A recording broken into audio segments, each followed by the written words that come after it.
if you give Tom Brady a chance in the fourth quarter, as Aaron Rodgers now sees as well, Yeah. you're gonna lose. And if Tom Brady has an opportunity to get the ball with less than 5 minutes left, and he's within a score or the game is within one touchdown, he's gonna win the game.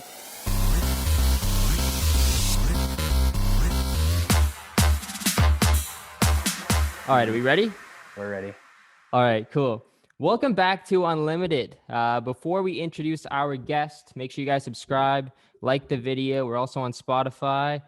Follow at Unlimited Pod on Instagram as well. I'm looking forward to this one. We got a great guest. So let's introduce him. He is a recruiter. He is an athlete. He is a comedian. He's the owner of the saying, "Just another day in paradise."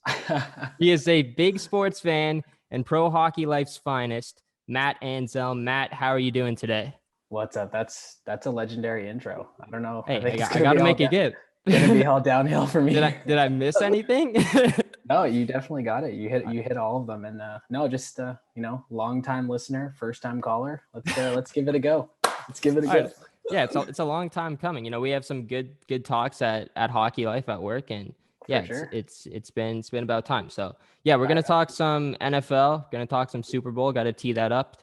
It's Super Bowl week, so big storylines to look at. Later on, going to talk some NHL, Toronto Maple Leafs. Matt's a big Leafs fan, and Toronto Blue Jays. They made some signings. Got to get your thoughts on those. So yeah, let's start it off. The Super Bowl. Just jump right into it. Super Bowl 55 this Sunday. Got the battle of the two goats, I guess, or the one goat and then the one future goat. The little baby goat. The little baby goat that's on Tom Brady's back. What are you most excited to see in this matchup? I mean, this week Super Bowl week. There's a million things to be excited about. I mean, the first thing is honestly, I am a little bit down. I'm a Bills fan. So okay, fair enough. Really, really didn't want this to happen, but I understand how, as a pure football fan, the scope of what's about to happen is you're never going to see it again. It's right. Like the comparison I keep on hearing is it's like if you could see LeBron versus MJ, if you could have seen that, that's basically what's happening here. And it's going to be a big game. Obviously Brady is you just say that and it speaks for itself. Yep. And Mahomes, this is a big one for him. He's proven that he's able to step up every single time he needs to in the clutch in big pressure situations. But this is one where if he wants to go down as the greatest of all time in 15 years when he calls it a career, this is the game. This is a game where if he's going to lose here, you're always going to be number two. Really? If you win okay. This, you have a chance that you could be. He could go on and he could win 8 Super Bowls. But if he loses this Super Bowl, everyone will always say that is a big fact. This is the deal breaker right here. Patrick Mahomes, absolutely. Even though it's his, he's a very young quarterback in the league. It's only his second Super Bowl. This is, he could become a legend if he beats Tom Brady. And if he doesn't, then, people can always look at that. That's a very good point. But yeah, exactly. Like you said, Tom Brady, he could be the first player ever with 7 Super Bowls. So that's insane already. 6 is crazy, but 7 is unbelievable. The storyline is there for itself. Mahomes, Brady. It doesn't get much better than that. Mahomes could be the youngest quarterback ever to win multiple Super Bowls as well. Looking at that, that's another amazing storyline as well.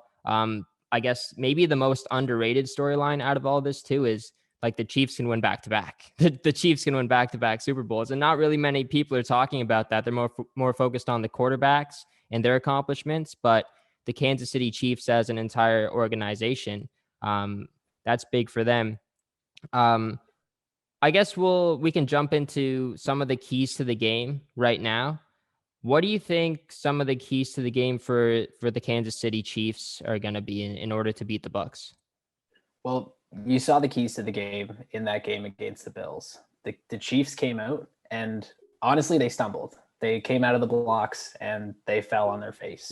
But their ability to counterpunch and to know that what their game plan, they're going to put up 35 points. They know it.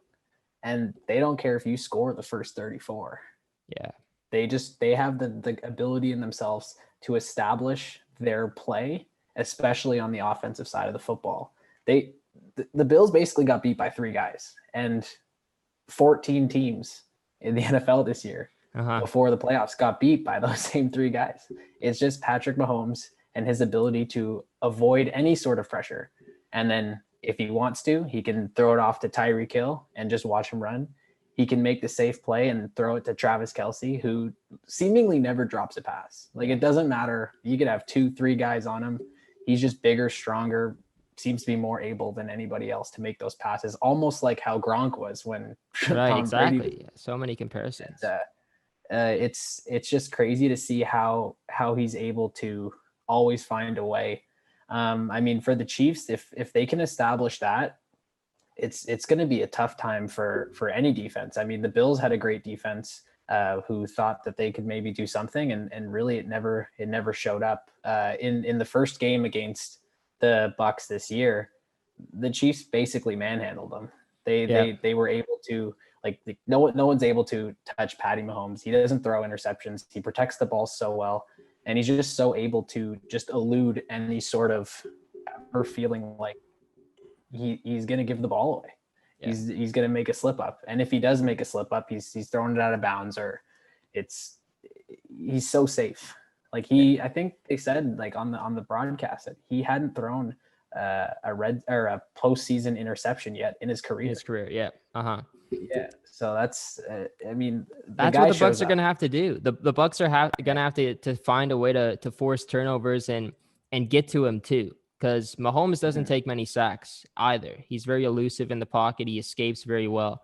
You seem to be bringing up the Bills a lot, so I do want to ask you about the Bills. I want to talk a little bit about the AFC Championship game a little bit, and what you think what went wrong, I guess, for the Bills, and what they could have done better to have given them a better chance against the Chiefs. Because it was a blowout. It was pretty bad from the get-go. Really, they didn't look like they had any life.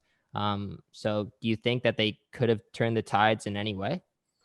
I think that the biggest thing for the Bills, at least in this postseason, is it really showed you how valuable it is to have a running back that can catch and run on screens.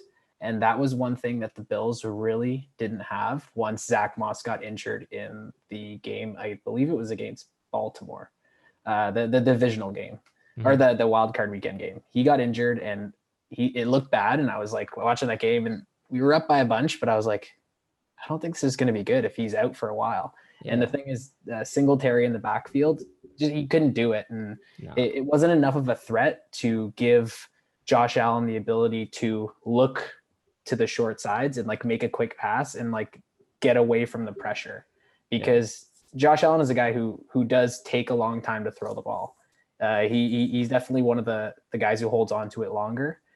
Which is fine, because his ability to escape and make plays and take hits is probably up there.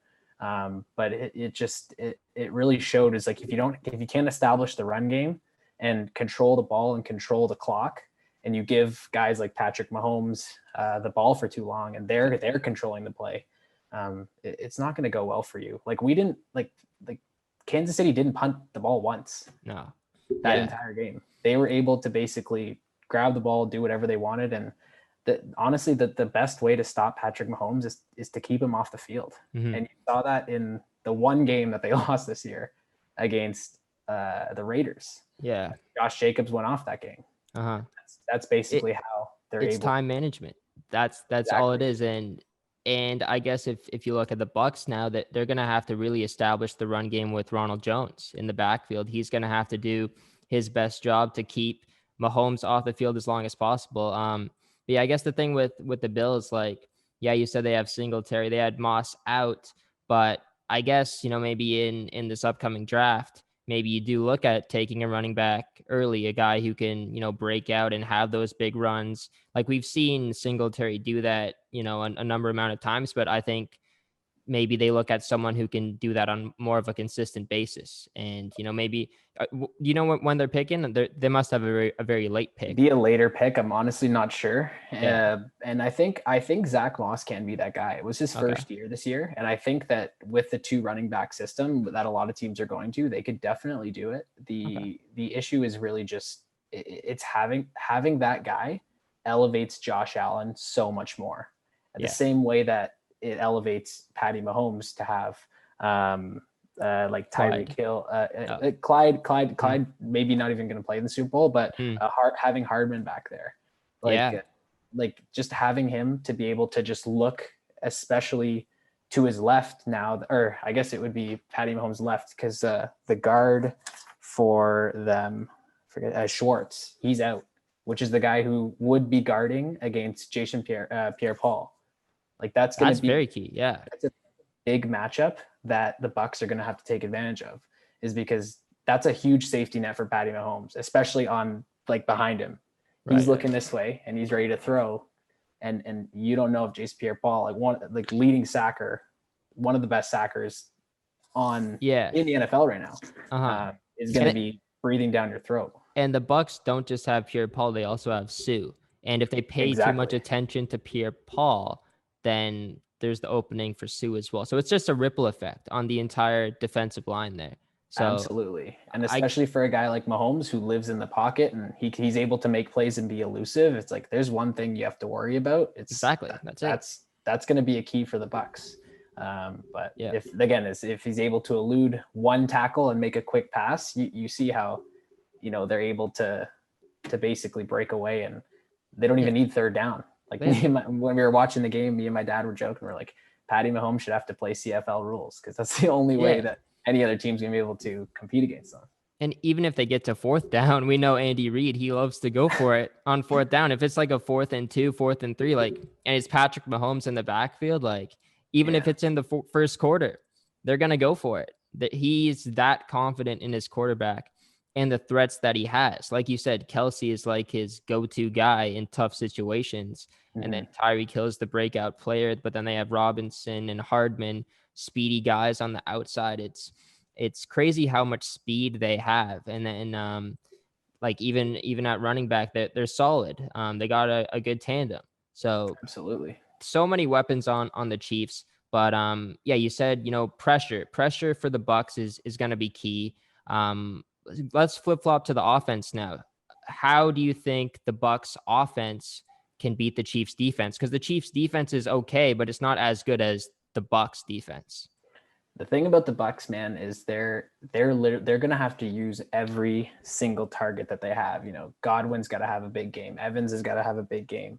Cameron Brate is going to have a big game. Mm-hmm. You're going to need probably 1 or 2 big plays from Gronk, just because that's how the Super Bowls go for Tom Brady. He's got to show up and maybe spike one or something.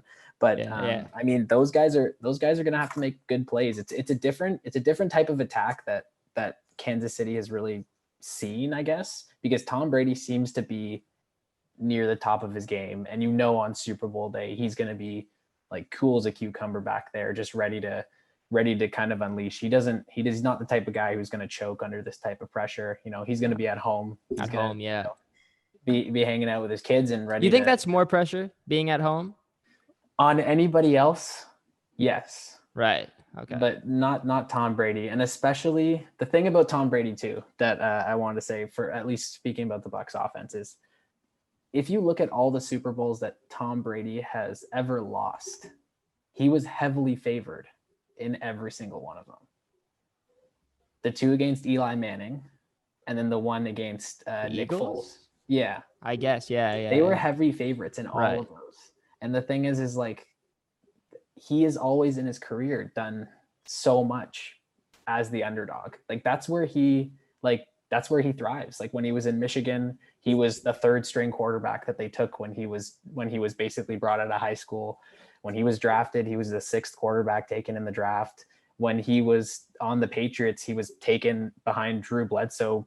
They thought he was going to be like Drew Bledsoe was basically like a Matthew Stafford right now. Yeah, I don't even know who Drew Bledsoe is. I'm not even sure that is. This is before. Before it's too old for me. Yeah. Drew Bledsoe was like a like a very solid NFL quarterback. Like I would say top 5 in the league. But Drew Bledsoe got hurt. And the thing is like in the NFL, you get one chance. Yeah. And Tom Brady took that and he took it all the way. His first Super Bowl was the biggest, like they had the Rams. So the Rams favored by 14 points. That was what the odds. And from Vegas, this is the biggest spread ever. And Tom Brady won that game, 2017, with the last minute drive. Like they literally were like on their own 20-yard line with like 50 seconds left. Yeah. And literally, if you watch back at that game, the guys are like, oh yeah, you know, the Patriots are just probably going to run the clock out here and let's just go to overtime. Then you used to see Tom Brady with, you know, licking his hands, 50 seconds left. And he's like, go for it. Yeah. Kicks it down all the way. Vinatieri kicks a field goal and start up the dynasty.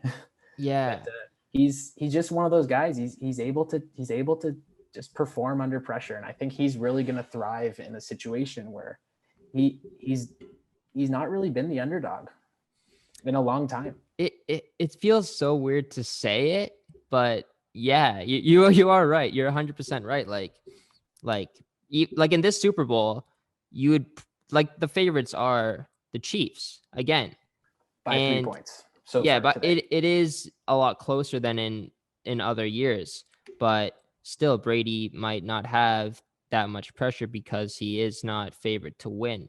And he just wants to keep proving people wrong. I think that's also what his career's been about, you know, like the whole Deflategate thing. And can he come back from that?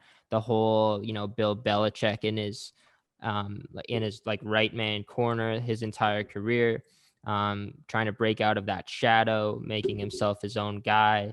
And then going to the Bucs this year, nobody thought that he would be back in this position to play in the Super Bowl.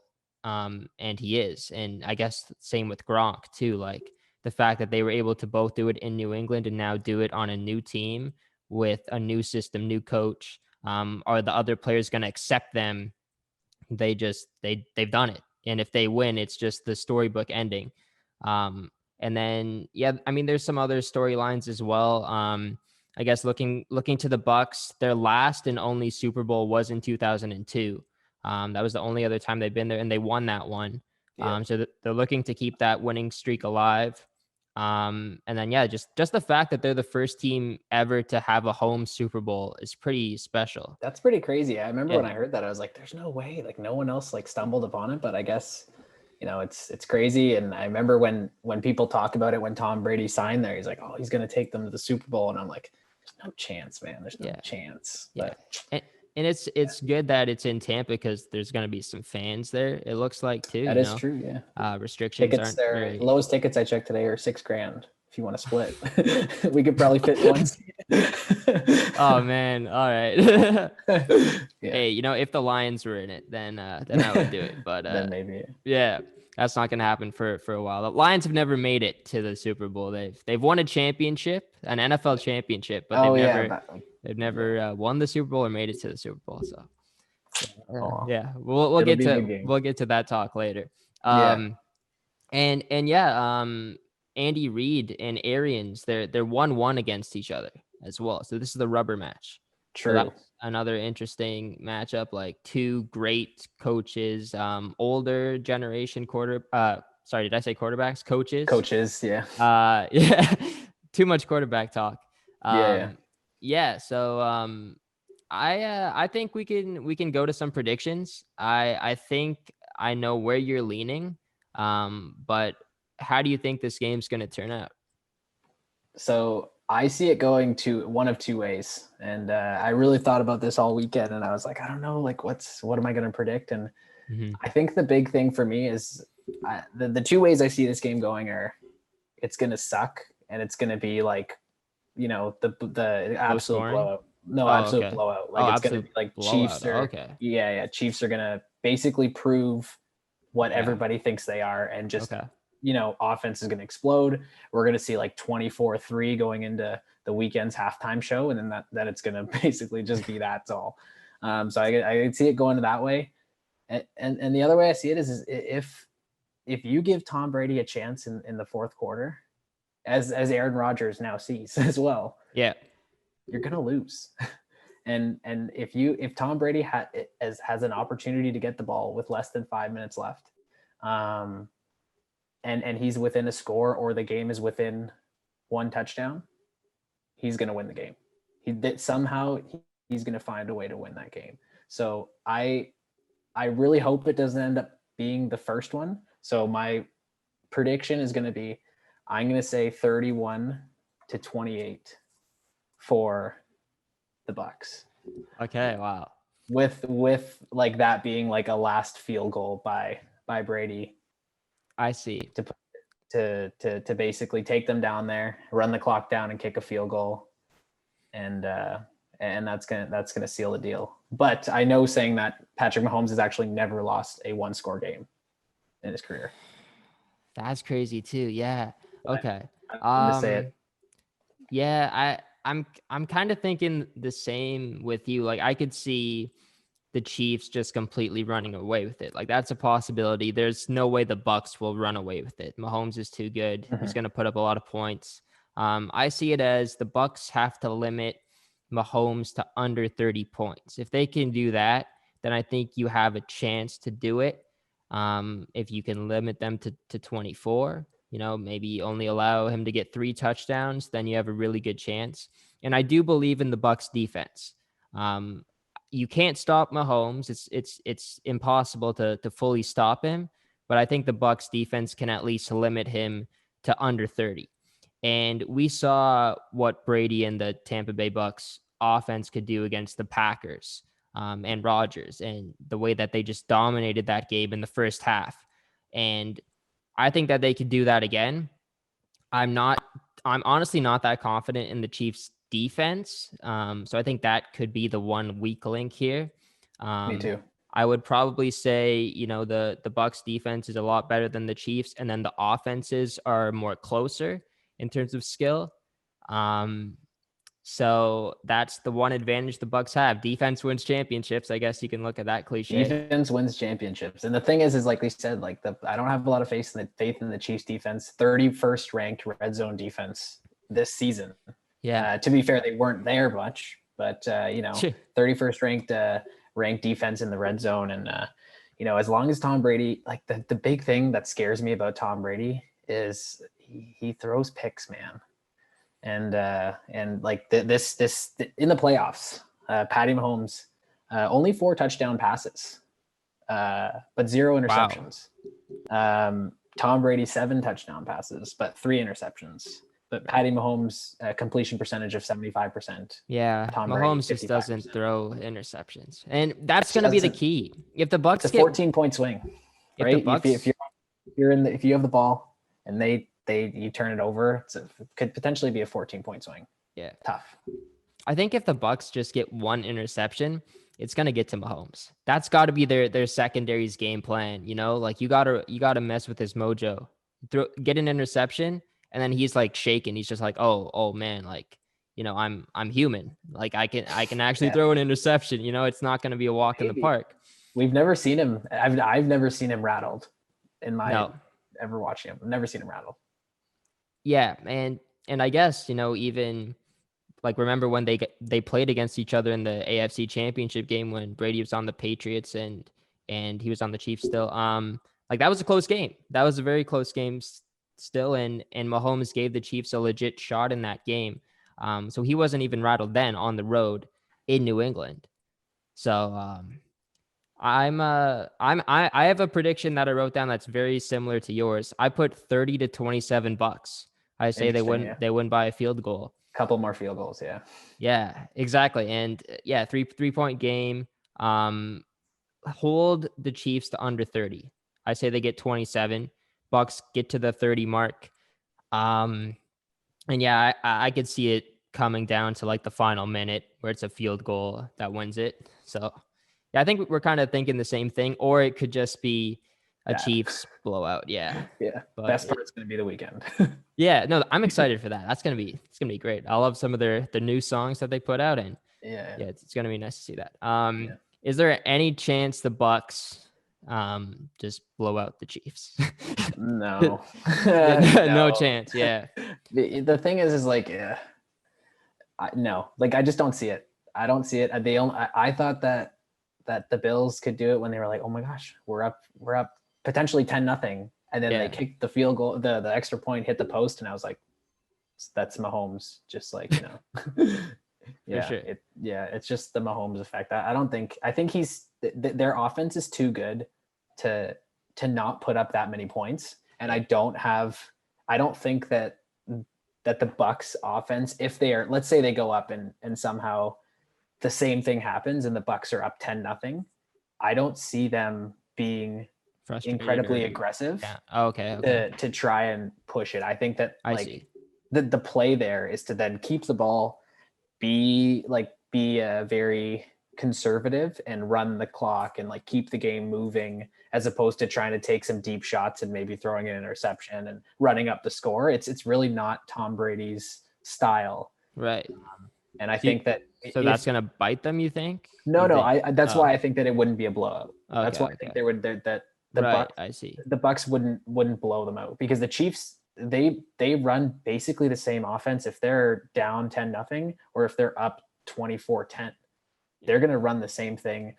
You know, Tyreek Hill's going to run that slant where he gets the pass like basically 5 yards just above the line of scrimmage and then run 40 yards. Or the end around. They're going to run that same play every single time, regardless of the score. Whereas I think that you'll see Bruce Arians be a lot more careful if the Bucks are up 10-0, as most teams would be. But, you know, that's why I don't see them running away with it.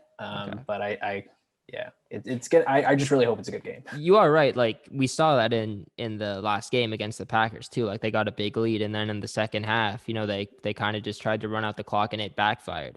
But exactly. Maybe they learned from that. Maybe they will try and be more aggressive. They know they have to put up points against the Chiefs. So maybe Bruce Arians is, you know, looking at doing that. But I highly doubt we're going to see like a 30 to I was going to say 30-10, but there's no way Mahomes is going to put up 10 points. That's like impossible. If that happens, I would be incredibly surprised. Like the only way that could happen, if he gets hurt, if they hit him. Yeah. And like, that's the thing is like, if Mahomes cause he plays like that style where he's just so like, he's like, you kind of just want somebody to hit him because he's just like back there in the pocket. He's got his headband on. He's just like, ooh. He does that one move that like, as like I don't know, as a sports guy, I just get so annoyed, is like where he runs. It looks like he's going to run to the sideline. And then he like goes and he's about to go on the sideline. And like, you know, you're not, the second he steps on the sideline, if you hit him, it's an extra 15 yards. So a lot of guys like ease up. And they'll ease up and he'll like step back, juke, take another 3 yards, and then he'll take like another 3 yards and then step out of bounds. And I think if he gets hit one time from behind, if he gets hit weird, like you saw it, you know, it could happen to anyone. Lamar Jackson got knocked out of a game. That guy's so elusive.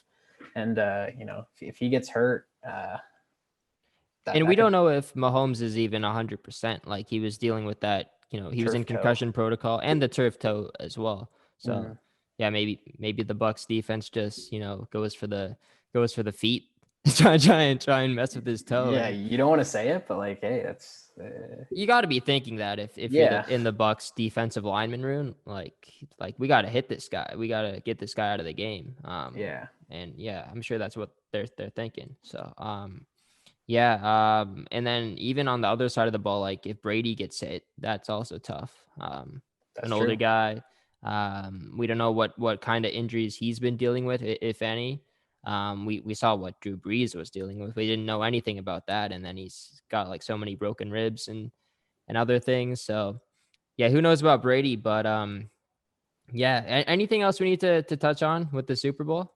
I just really hope it's a good game. Yeah. You know, especially like now, like, you know, quarantine, they extended the lockdown until past Super Bowl. So just going to be sitting here watching the game with my parents. And, you know, if it's boring, that's going to suck.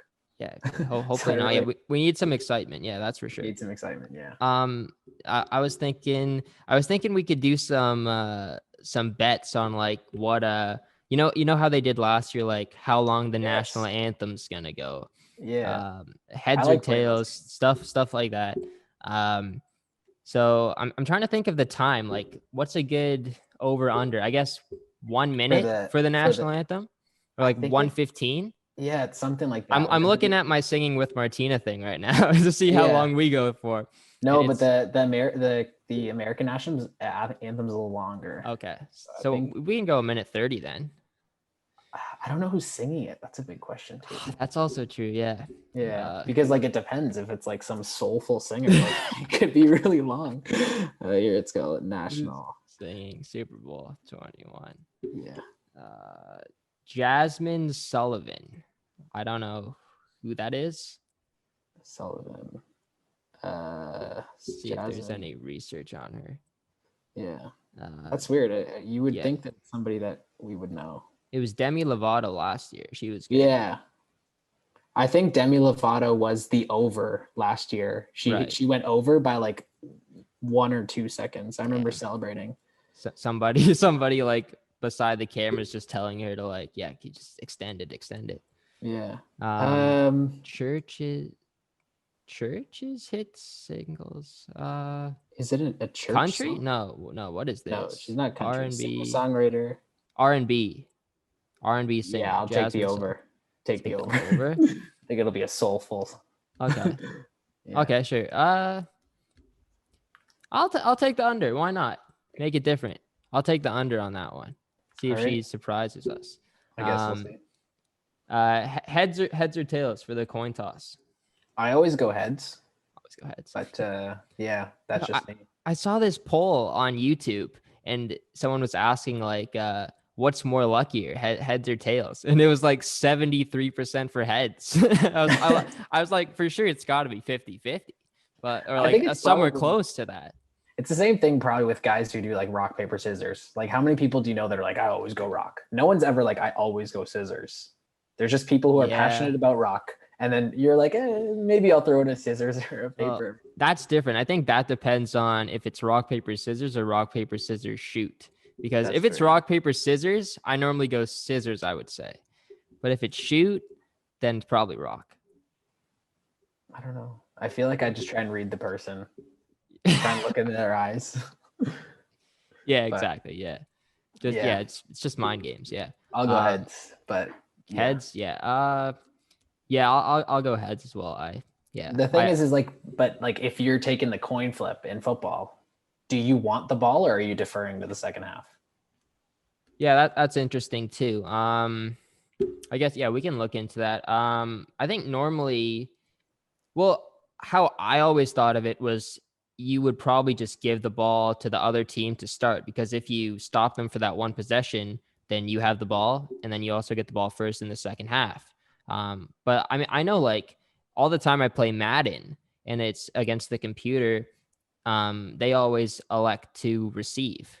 Yeah. And that's like just the default. Is that smarter? I don't know. I would just prefer to give it to them and hope for the stop. And then you got momentum right away, because if you select receive, then like the pressure's on you to get some points right away.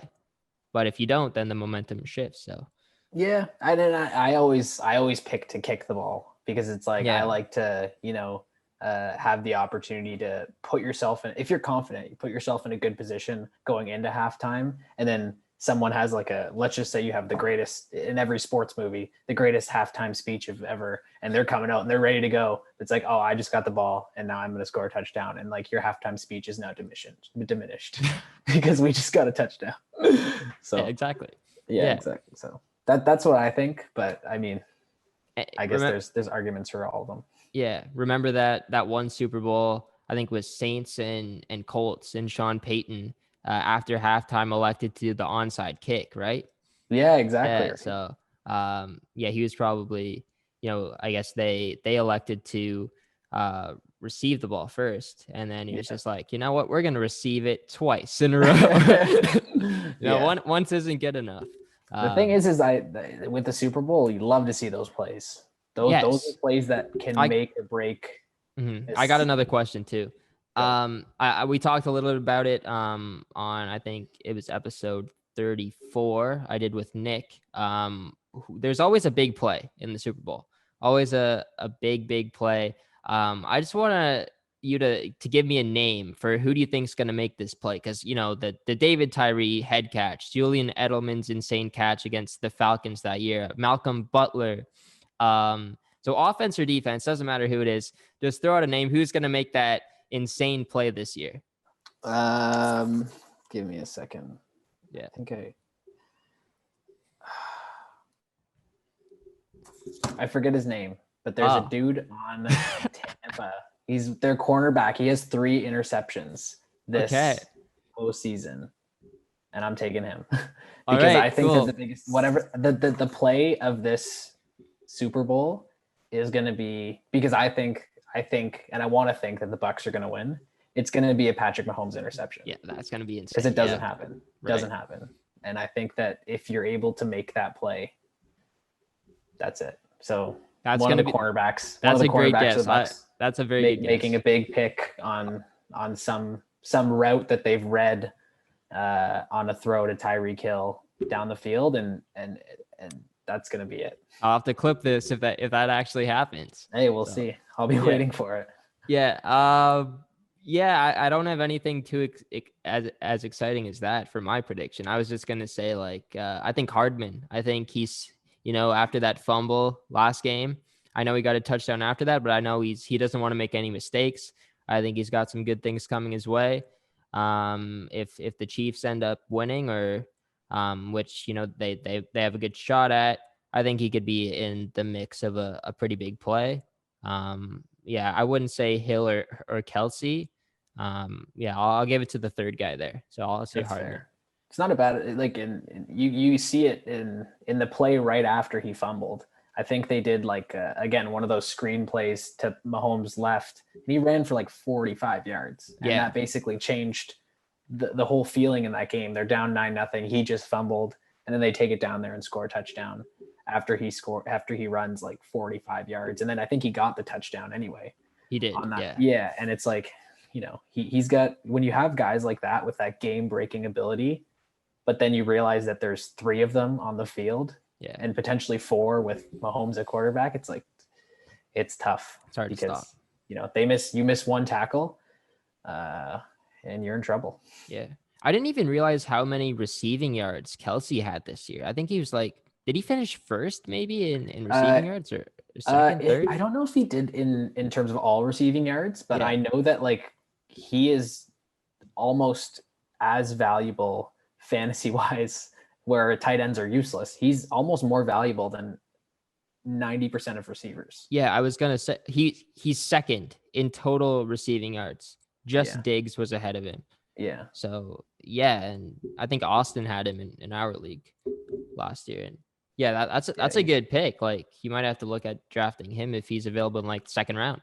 And I mean, for sure, because the thing is you could grab a good wide receiver. But I think a big thing that I thought about, and we realized more this year because my team was so bad, was just that it's not necessarily about picking the best player, but it's about picking somebody who is better amongst their competitors. For sure. Because I got an average of probably 3 points from my tight ends a week. It was brutal. My tight ends were useless. Yeah. Because I picked Jared Cook, and he was only useful the weeks he was on my bench. Droppable. But if you have somebody who's putting up 14, 15 points, I'm adding basically 10 to 12 points per week. Whereas if you grab a wide receiver or running back there that maybe is getting you 18 points versus 15 points, it's maybe I should have taken Kelsey, because it's the difference between him and other tight ends is bigger than the difference between a running back you take there. And also you finding wide receivers, even if you don't draft one high, you can find one late that's just going to have a monster season. I don't think you can really do that with tight ends. You have to be safe with it. Or you could have a waiver wire pickup like Chase Claypool, and it just carries you to the finals. I didn't make the finals. Don't. Oh yeah, true. Lost in the semis, and I lost the third place match too in that league. Nobody cares about the third place match. Yeah, exactly. But I finished first in the regular season anyways. So yeah, exactly. Yeah, redemption next year maybe. I was so out for of you it by too. the time the playoffs came around. I didn't even really pay much attention, so that's why I didn't. Yeah, fair enough. Yeah. And I guess it's the same with hockey fantasy. It's like the goalies. Like there's not that much goalie depth, I guess. There's only those certain amount of teams that are gonna like win a lot of games. You pick the Vasilevskis, the Andersons, and then it kind of drops off a little bit. Carter Hart, I guess you can put it there. How are you doing in fantasy hockey so far? Great first week and very bad second week. So we're looking at starting this week. And unfortunately, I'm playing the guy who's first this week, but because I do categories and I'm unfortunately falling into the same trap that I fall into basically every year, which is my goalies suck, even though I drafted high goalies.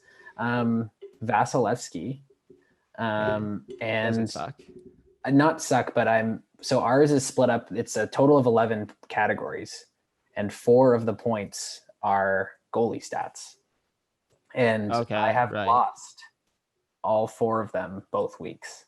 Damn. Okay. My goalie started with Vasilevsky and I drafted Tristan Jarry, assuming that he would, at least be stable, which the first week he was far from it. Yeah. He was very bad.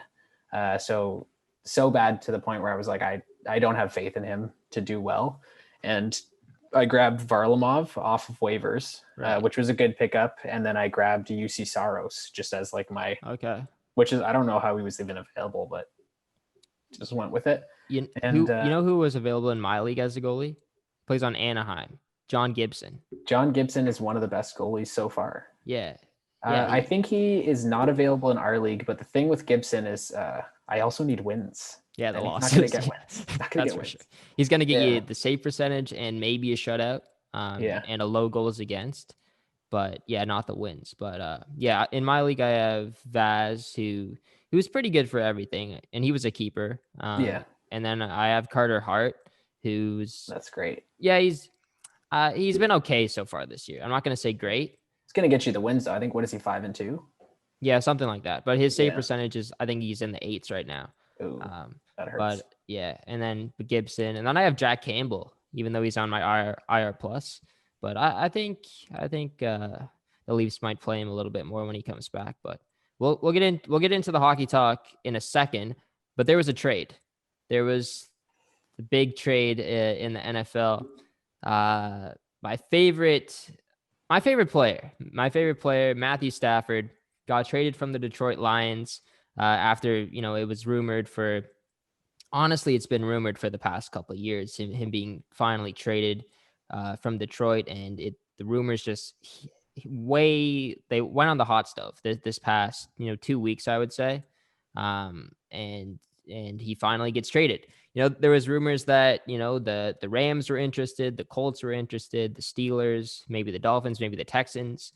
There's a lot of QB trade rumors going around right now, but he ended up going to the Rams. And I got to say, I love the return. You got Jared Goff, and then you get a 2022 first round pick and a 2023 first round pick and a 2021 third. There was no way. I did not think we were going to get 2 first round picks in this deal. Maybe 1 this year, but we got 2 future firsts, and we have our current first this year and a third and Goff. What are your thoughts on the trade? So like the first thing I would say is like Matt Stafford, like what a battler. Like he's, as a Lions fan, like he's been through a lot. He's been through times where it's like they were, projected to do better in the Calvin Johnson years. Like they had that dynamic duo and could never really seem to get it going or create anything special.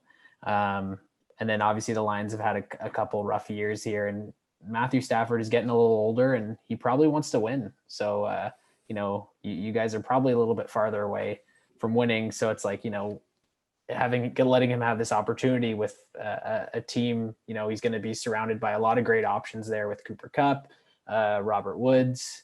They're really going to have the Aaron Donald on defense. Like they have a great team. And McVay, Sean McVay, the fact that he gets to to be with him, and he's an offensive genius, and their relationship is going to be a lot better than it was with Patricia.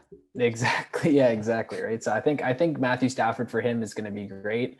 The return, dude, how'd you get so much? Robbery. How'd you get so much for, yeah. for like, I get it. Like Matthew Stafford he had a really good year. I wrote it down, 26 touchdowns, 10 interceptions on a team. What'd you guys finish? 3 wins?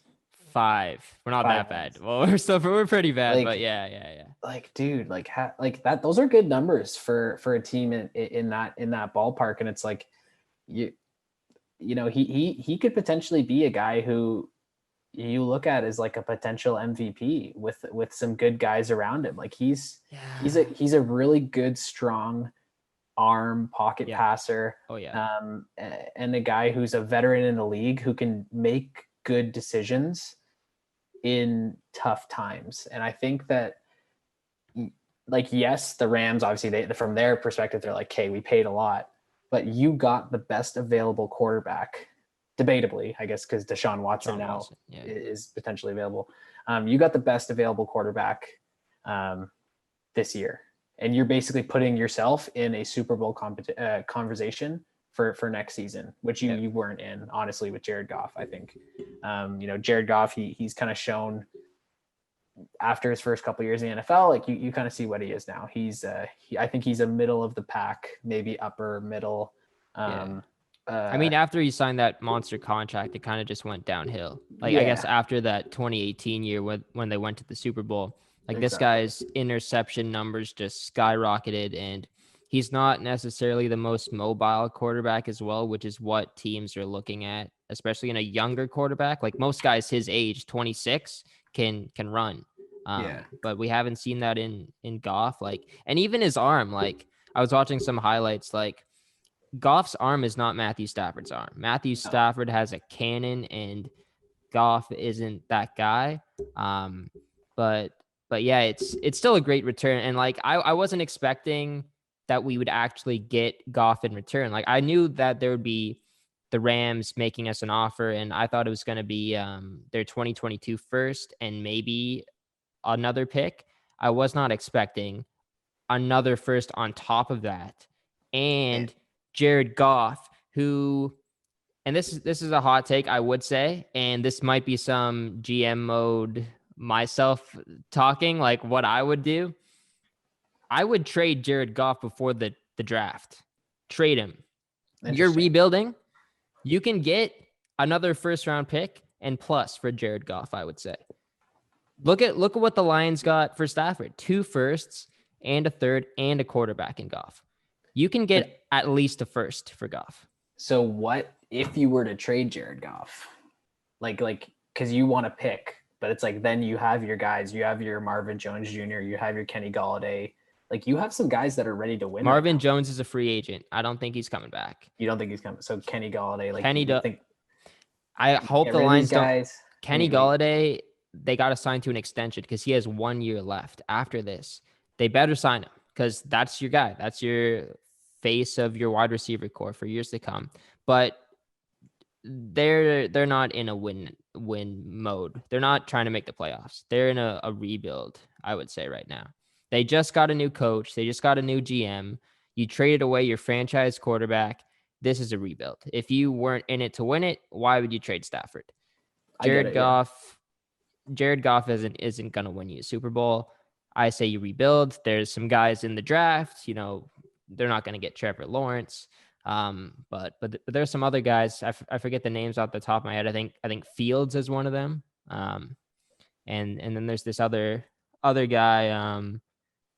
I forget what team he plays for, but I like him. I know he's a good quarterback. I forget his name though.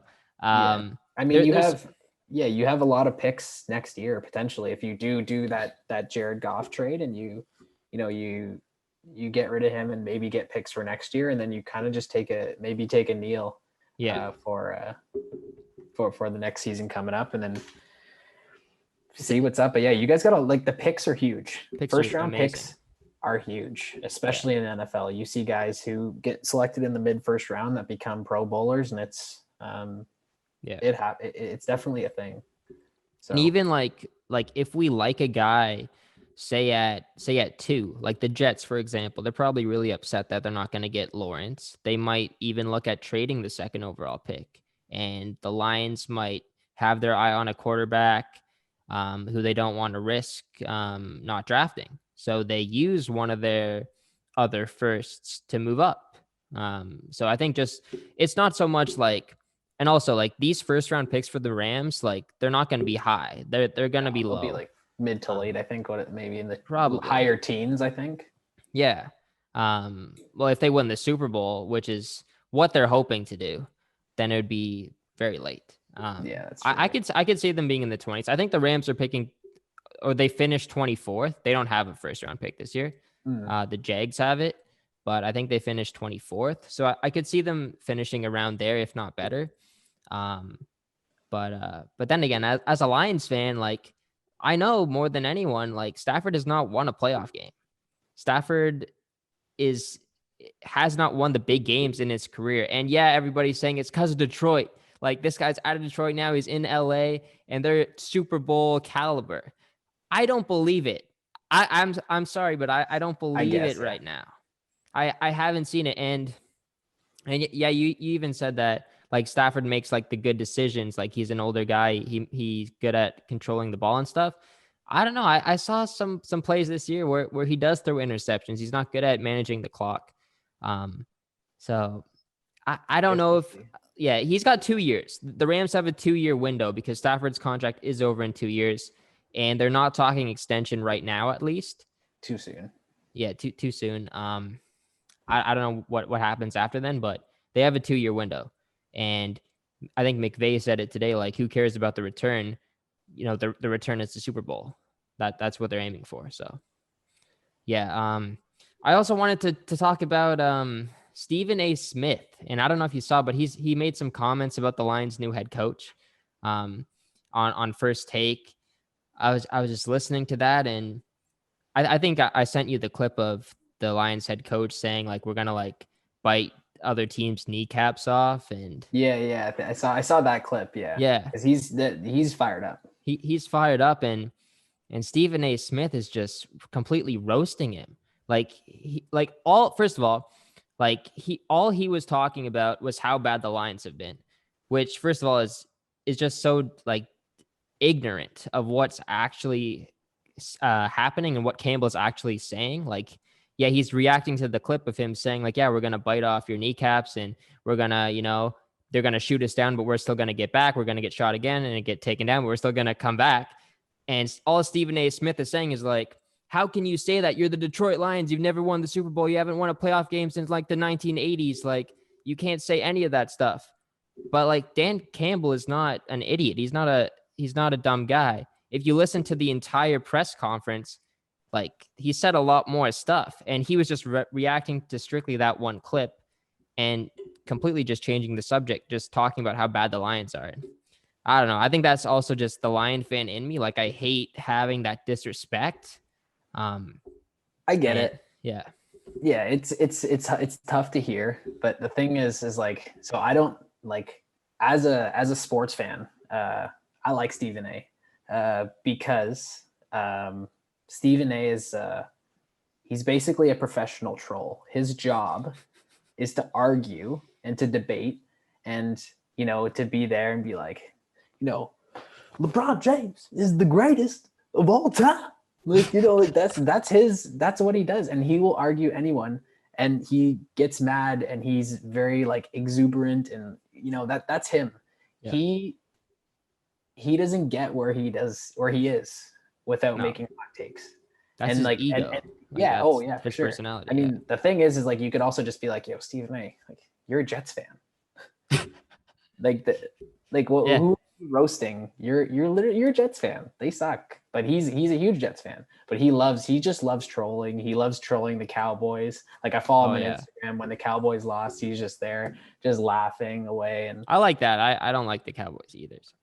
Fair, yeah. But I mean, he's a professional troll, and that's his job is to get a rise out of you. And I'm not a huge basketball guy, so when I see him having these arguments with people, as not really like super attached to anything. I just find it funny because I think he's funny. He like embraces some of the jokes about him. Like he puts the I don't know if you see that one where he argues with himself as baby Stephen A.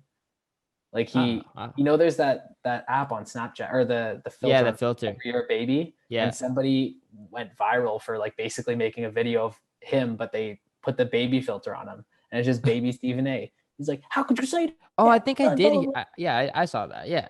And then he argues with baby Stephen A. And but it's him just arguing against himself. And it's pretty funny. There was clips about him on Sportsnet today, actually, that I laughed. It was like, you know how Sports Center, they've got nothing to post other than like hockey videos because there's no sports going on. Or the Jake Paul news. Yeah, right. But they basically just post like, so like Sports Center's Instagram is just remember these top plays, and they'll show like 10 clips. Yeah, that's all it's been. So today was remember these Kevin Hart versus Stephen A moments. And the first clip was so funny because he's like, yo, being Kevin Hart is so easy. He's like, people come up to you, they're like, man, I loved you in that movie. You're so funny. Let me take a picture. And he's like, people come up to me, Stephen A., and they just want to argue. And so he starts talking, and then Kevin Hart's like, wait, 1 second. He's like, Stephen A., let me just clear this up for a second. Nobody comes up to you and recognizes you. He's like, your life. He's like, you're that guy where people see it and they're like, who's that? Who's that guy? And then you're gone. He's like, nobody recognizes you. So that story's done. That's actually facts though. Yeah. Oh my, yeah, that's funny. Yeah, I'll have to watch that. Yeah. But no, Stephen A., I mean, yeah, his job, if he got you mad and got you fired up, that's his job. Yeah. But I don't take too much of what he says. Yeah, I guess just like I do like Stephen A., like watching his arguments on First Take. It's good. But yeah, that one clip, and I guess like because I'm a Lions fan and like we get no media coverage and like nobody likes us, it just hits home. But then I saw the comment section and like everybody's going in on him too. So I was like, oh, okay, like it wasn't just me that saw Lions Nation. Yeah, no, I don't know if it was all Lions Nation, but like all of the comments were like, did you guys watch the entire press conference? Like, that's not what he said. So yeah, anyways, I'm excited for the future of the Detroit Lions. I like this coach. Actually the new GM was originally from the Rams, so he does have a good relationship with Goff. And obviously, you know, he knew how to get some firsts from them. So and maybe he knows that he wants to trade him right away. Yeah, maybe he does. Yeah, he could. Yeah. And I wouldn't be opposed to that. So other quarterback trade rumors. Deshaun Watson wants out. I think Jets or Dolphins is kind of where he wants to go, but Texans management said a couple of days ago that they have zero interest in trading him. So that's not going to hear this morning. JJ Watt also wants out. Yeah, I saw that too. That's and it's probably the same thing, right? They probably just have no interest in trading them, and that means that they're not going to report to camp. Like you got to trade them if they don't want to be there. You got to trade them. And that's the thing about the NFL that's so different than a lot of these other sports, where it's like these big players that a lot of them sometimes there's not a lot of incentive for them to even play if they don't like their contract or their situation, because in football, at any moment, your career could be over and you don't have a lot. The money isn't guaranteed. So a lot of these guys like Deshaun Watson he's already made Deshaun Watson, JJ Watt. They've made enough money where they'll be set for life. Their kids will be set for life. Unless they pull an Evander Kane, but like they're set for life. If they want to make a big social stand against racism and all the kind of the political divide in the US right now, if they want to make a stand on those statements, like they could totally just choose to not play.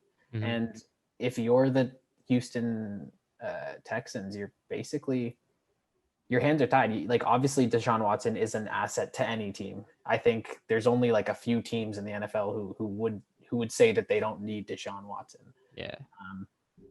Like, and I think arguably a top 5 quarterback in the league. Exactly. Like he's a game breaker. He can win you games by himself. Mm-hmm.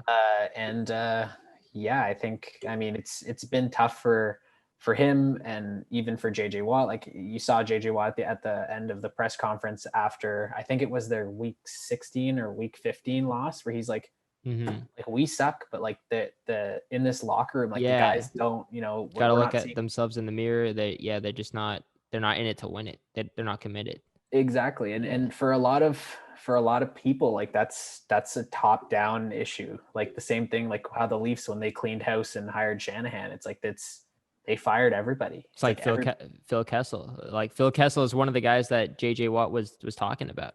Yeah, no, for sure. And it's like it's basically guys like that. It's like just you got to clean the whole house. And if Deshaun Watson and JJ Watt don't want to be a part of it, it's like, if you're the Texans, you have to figure it out quick, and you have to decide. It's like, okay, if this is happening, it's like, from a management perspective and just purely football, do we want to like rebuild? Are we trading these guys for picks? Because then the other issue is like, okay, cool. I'm going to trade Deshaun Watson for, let's say Tua. That'd be massive. Yeah, like Tua. Maybe they get a couple picks and stuff like that. But for the same reasons, Tua might not want to play for them either. Yeah. You know what I mean? So it's like, are like, what kind of situation are you making yourself? Is it potentially one of those situations where like the NFL steps in, like kind of like, this is a smaller version of kind of like what Donald Sterling and the Clippers went through, where it's like the Clippers, a lot of those guys, they didn't want to play for the Clippers organization, because when you have kind of like a racist situation from the management, it's like, do we want to stand for basically this guy making billions of dollars sitting courtside? It's like, no. Yeah, it's a tough decision. I don't know what they would do. I think they have to trade him. If he asks for a trade, you gotta get him out of town. Like, out of respect for your team, for your organization, for your fan base, if there's a guy on your team that doesn't want to be there, you got to get rid of him. That's what I think. And especially for JJ Watt, like, he's been there through it all. He's kind of like Stafford. And absolutely, if he requests a trade, like, you kind of just have to do it. Like, that's your guy, out of respect. Like, he knows you're not going to win right now. He knows it's a shaky situation there. Watson might be gone too. So, he wants out. There's some other names as well. QB trade rumors, like Aaron Rodgers. We're not sure exactly what's going to happen, although I think he wants to stay, but who knows what the Packers are thinking. They drafted that quarterback in last year's draft. Are they going to look at, getting him some more starts this year? I don't think it's that time yet. I think, Rodgers making it to the NFC Championship game was big. I think he's earned himself at least one more year. So I think he's going to stay. But then also, like, Carson Wentz is out there. Like you said, Tua, Mitch Trubisky on the Bears. So it's going to be a crazy offseason for quarterback trades. Yeah, there's a lot of fluidity in terms of the quarterback situations. And I mean, you see it every year. It like becomes more and more evident. It's like, there are only really, I would say, 10 people in the entire world who are good at that job. Being an NFL starting quarterback, it is not an easy job. No. And the battle to get one of those 10 people, or maybe make one of the people who are in that fringe, like, serviceable. It's like, it's tough. And, that you have to give up a lot. You have to give up, your starting quarterback and 2 first-round picks potentially to get it. Like, if that's the market right now to get a top quarterback, it's like, okay, good luck doing it. And it'll be interesting to see. It just, any team that wins has a good quarterback. Yeah. Like the only team in recent years that I can think of that won without an elite quarterback was when Peyton Manning won. And that's saying something. And Peyton Manning is a veteran leader. But he was bad that year. Like, he wasn't good. Broncos, Yeah, the Broncos. I think that might have been 2016. That was against the Panthers. Cam Newton fumbled like a couple times. Yeah. Von Miller in the end zone. In the end zone. And Von Miller won MVP that year. Yeah. But that, like, I mean, other than that, you have a quarterback at the time who's playing elite. And You have to be able to do that. And if you don't, that's why they're so valuable. Yeah, there's so much competition. Like these young quarterbacks are taking over the NFL. Mahomes, Allen, Tua, Kyler Murray in the NFC, and that's the biggest competition for the Rams too. By the way, like you got Stafford, but the Cardinals are right there. Like it's and you got the Seahawks in that division too. Like it's not a guarantee you're gonna win that division. Like that's true. And especially the way that things are going. Like the Seahawks kind of stumbled in their playoff game, but it's like that's a good team. They're 12-4. Yeah, and Russell Wilson. DK Metcalf was a rookie. Was he a rookie? Yeah. Oh, I thought it was his second year. He's a rookie. Jeez. Maybe I mixed it up. I think it was his first year. Okay. Yeah, maybe. Yeah. Look into that. Yeah, I'll put an asterisk beside that one. Yeah, no, you might be right. I just don't remember his name being like drafted. Like I don't remember seeing his name on the draft board, but I could be completely wrong. Because I don't remember. I didn't remember him past this year. So that might be right. Like the Seahawks are still good, but I mean that'll be tough. But I think it'll be interesting. The one thing I did want to ask you about quarterbacks when we're on the topic, especially with obviously the Jets are picking second. But do you think Sam Darnold is done? I think, I think he is. You don't think done. he's that? So you think that the hype was overrated? Like he wasn't? I think no. Yeah, I mean the hype was there at the time. Like he had a big arm at the time. Like he was like comparable to Matthew Stafford. His arm, his power. But I think, like I said, I just think the way that the NFL is going, like you need more of a mobile quarterback. And I don't think Darnold is that guy. And I mean, we've just seen it. Like it hasn't worked out so far. What is this like his second year in the league? Second or third year? Third or fourth. Like he's been around for a while. It's just like the Jets are just so bad. And I mean, even like people say like the Jets not like getting the first overall pick. It's awful. And but it's also good for Trevor Lawrence. Cause the thing is like we're even saying, I remember in the middle of the season before he declared for the NFL draft, they're like, if it looks like the Jets are going to get the first pick, he should just go back to Clemson and like, battle for the national championship again, because the Jets are apparently the organization is terrible. Yeah. I mean, if I'm the Jets and I hear that Deshaun Watson is looking to come to my team, you're all over it. Yeah. Darnold. I think Darnold is done. Like I think, well, I mean, I guess technically he could still be the starter there next year, but he's not the long-term solution. That's for sure. Cause like they have the second overall pick and they could draft a quarterback, but you might be able to get a quarterback like later on in the first round too. So they might trade back. Yeah. But then, maybe the guy that they get like later on in the first round isn't their starter right away. So you keep Darnold and you just have like that 1-2 system going for a little bit. Potentially. But the ideal solution would be Deshaun Watson wanting to come play, and you give away, I guess you might have to give away that number 2 overall pick. Deshaun Watson for the number 2 overall pick. I wonder if they take that. I would take that 10 days out of 10. Yeah. Deshaun Watson is like I said, there's only 10 of them in the world. Yeah. No, I mean the other way around. Do the Texans take it? Oh, because Stafford. Look at what you got for Matthew. Yeah, Stafford. but it is the second overall pick though. Like the Lions didn't get that. Like that's last year. That was Chase Young. That's true. Yeah.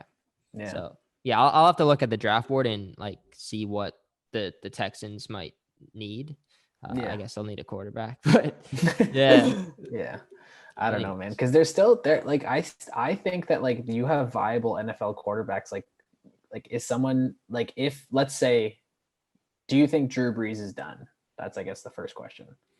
No, I don't think Brees is done. Even like saying that it is iffy.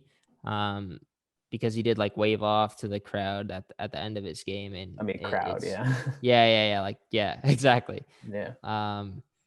Maybe he is actually. And then the Saints would have to look at because they still have like they have Saints. Jameis Winston.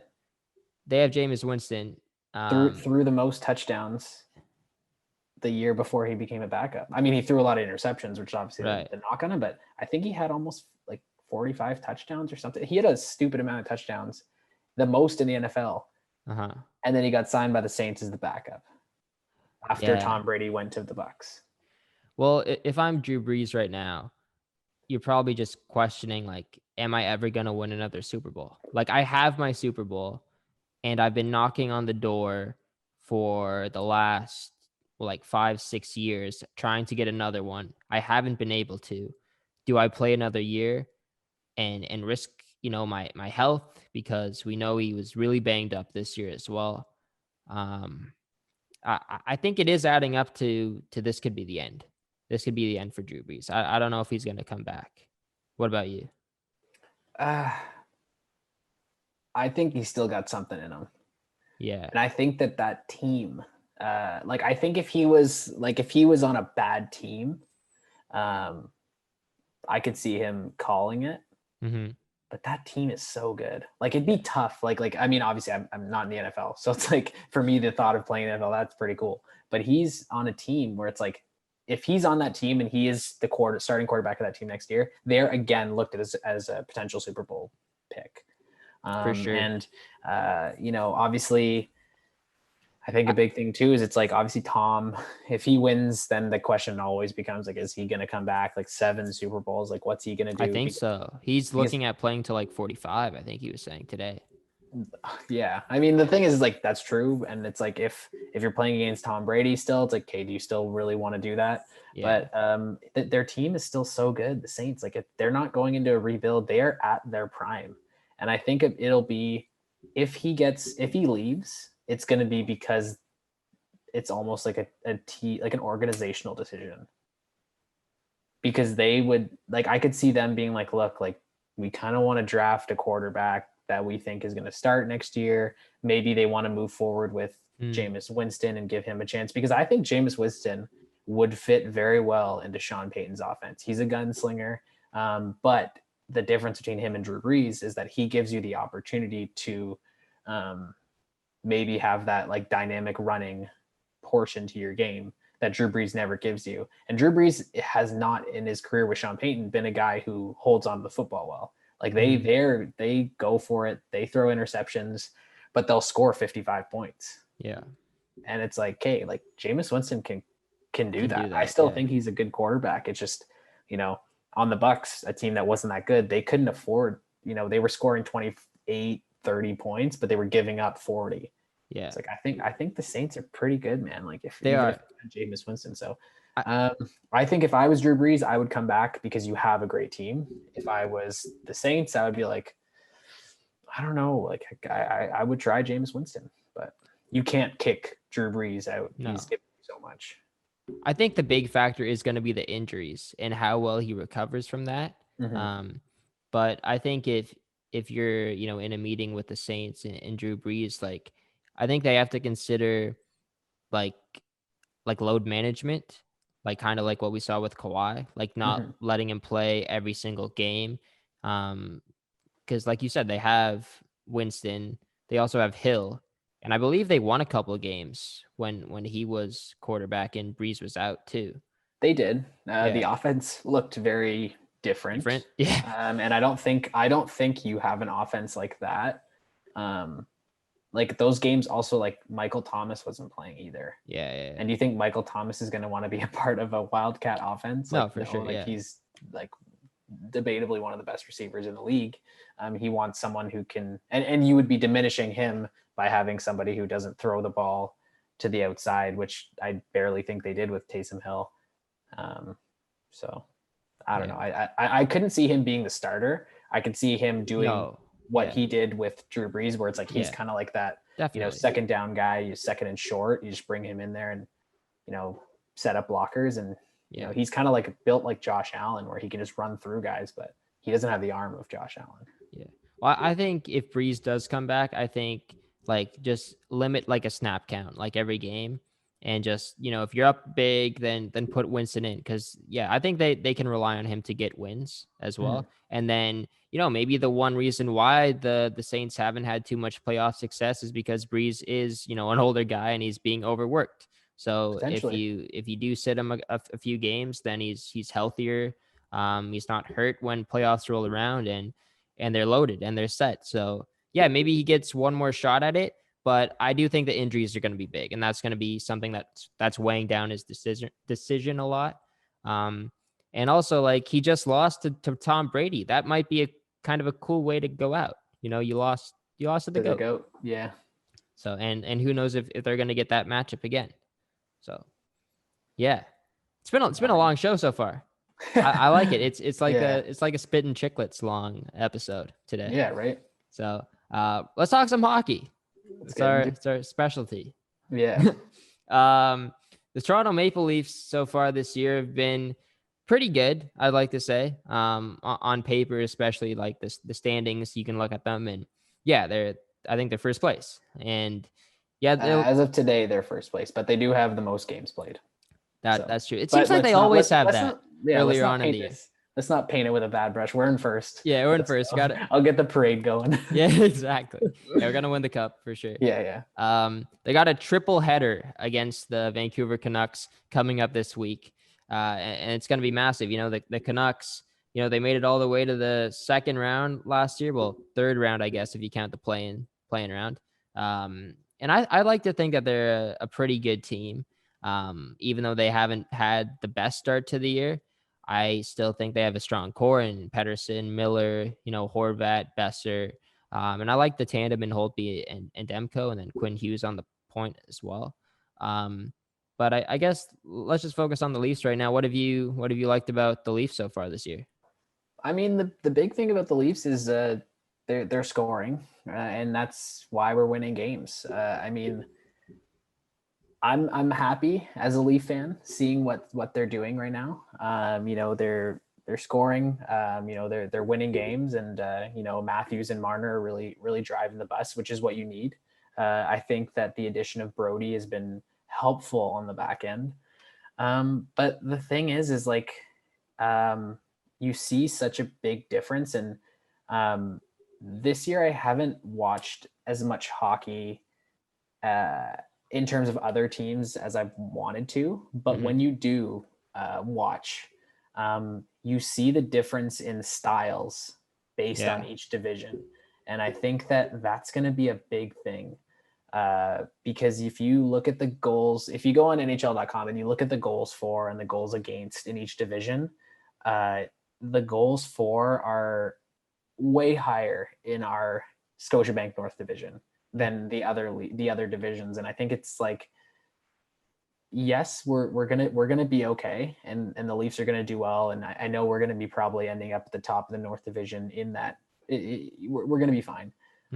But it's what happens after that. And I think you're going to see that, like, when it comes to playoff hockey, if you have teams that are playing playoff hockey all year, where it's like rough, aggressive, hitting, physical, low scoring, tight games. Yeah. I don't know, man. Cause like the thing is like, even against like a couple games against the Habs, you see it against Edmonton. Obviously they're a high flying team, but just so many defensive zone breakdowns, and we're giving up a lot of odd man rushes, like a lot, like way too many. Obviously no preseason, but you just really want to see those things tighten up. Otherwise you're just going to run into the same issues. Even if we get out of the first round, even if we get out of the second round, it's like that's like, I'm maybe that stays in our Canadian division too, first and second round. Yeah, exactly. So, but it's if we get out of that division, it's exactly. Like, okay, like, are we going to be able to play against Boston in the third round and play against those guys and deal with them where they're, I mean, obviously Boston isn't the defensive juggernaut that they were before. I don't think Boston is in like the way the playoffs are working this year. I don't think the Leafs would play Boston in the third or fourth round. They would play them in the Cup final.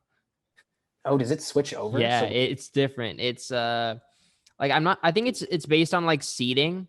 Like I think like in the first two rounds, you stay in your division, and then it just gets like reseeded after that. So there's a chance that Boston is like in the other conference. Okay, Boston. But I'm saying like I get it. Yeah. Like Colorado or Boston or Vegas. Honestly, I see Colorado and I'm like, that's a team that like obviously like I have Colorado as my Cup favorite. I think that they're sick, but Yeah. I think that that's a team that we would probably do okay against because they play the same style as us. That like kind of high flying offensive style.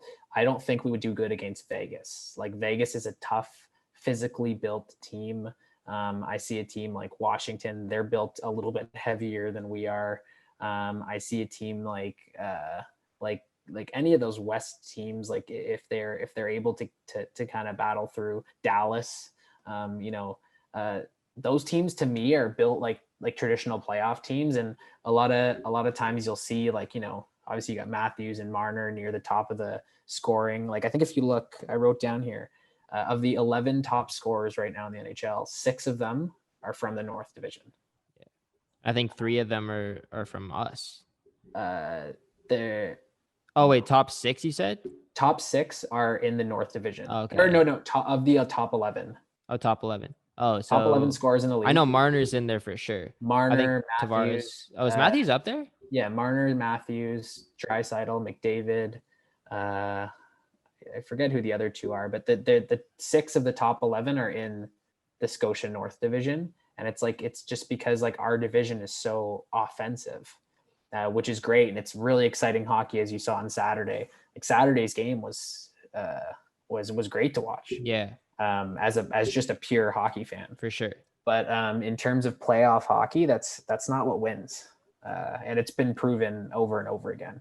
That you can't really win those type of games, and I don't know, man. I don't see it. I don't see them. They're not dialed in.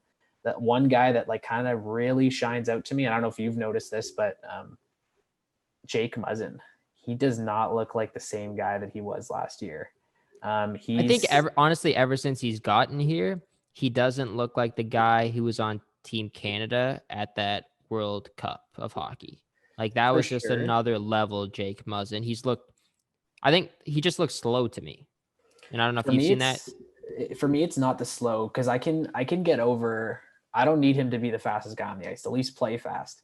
It's the decision making. It's the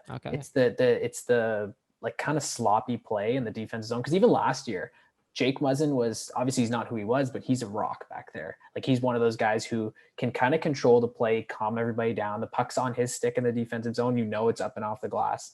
Like we don't need him to be Morgan Riley. I don't need him to be Brent Burns. I don't need him to be that. I just need him to be like a solid, like stable rock back there. And I really don't see it this year. There's been a couple bad plays where he just looks really like sloppy, like out of place. Like there was a play in the game on Saturday, or it was the game before against Edmonton, where it's like a play on the half wall, and he basically gets caught watching the pass that goes to the point, and the puck goes to the net, and his guy is left there and scores. Right. So he just doesn't get back into position. Yeah, and it's like it's mental things like that. And I think a thing for him, which maybe you're seeing, because it used to happen to me when I played, was it's like he's not that top guy anymore. And when you're not getting played 25, 26 minutes a game, and you're not leaned on like how like now they're leaning on Riley and Brody, do you lose a little bit? Like maybe you're not as into it. Maybe you're not in the same role. Yeah. Yeah. I guess so. I don't know if that's the only thing I can think of. Cause like obviously quarantine was different. Like people, maybe you're not on the ice as much or whatever, but like to me, it's not the physical attributes. It's like the mental stuff. Yeah. Like even that's weird with Muzzin though. Like he's been around for so long. He's won the cup. Like you wouldn't expect that from him. But he's never really been like for the last like 3-4 years, he's never really been in the 3 and 4 role. Right. And it's one of those things where it's like, dude, like, cause even obviously great goal, McDavid coming in there, blowing by everybody and making like pylons. But the last pylon on that play is Jake Muzzin. And it's like, okay, you're on the penalty kill. You see him, McDavid is getting speed from like literally the blue line. I would stay away from this one. McDavid, like he just completely dominated that one. We've seen it countless amount of times. For sure. Like he did it to Riley last year. But the Riley play is different because the Riley play, McDavid bursts out of nowhere. That's true. Yeah. Like that's elite. Like he's elite always. But that play from Jake Muzzin, it's like he looked so flat-footed. Whereas like Riley got burned by a move that like Slow. nobody can cross over. Nobody can cross over the way that McDavid did on that Riley play. And it's like, okay, like he's doing that to anybody. But Muzzin kind of looked like flat-footed, like kind of like your timing is off, like his gap control. And it's like, there's just like little things like that where it's like, you just look like not ready to play right now. Yeah. And I think that's kind of what's like, that's a maybe like an egregious example, but like, I just think he looks sloppy. Yeah. And we just really need him, especially to be one of those guys where it's like, hey, if he was as good as he was last year in that 3 role with like Justin Hall, and he can sure that up, then it's like, okay, we have 2 like defensive lines. Yeah. That can like, and then, I think maybe I think Muzzin like is almost even turning into just that stay at home defenseman, just like that stay in front of the net kind of guy. Like he's not as mobile with the puck anymore. Maybe he's turning into Bogosian a little bit.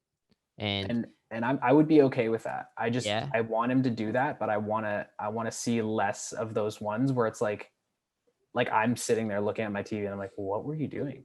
Like where was your mind in that split? I don't know. I'll have to watch out for this like next game. Because I haven't noticed it too much from Muzzin, I guess, this year. And I think the defensive core has been okay.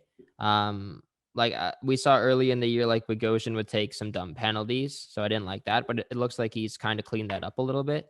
I haven't seen anything like what CC was doing last year yet. Just like completely turning the puck over, like every time he gets the puck, not being able to break out of the zone, not making that first pass. Like I think all of our defensemen can do that.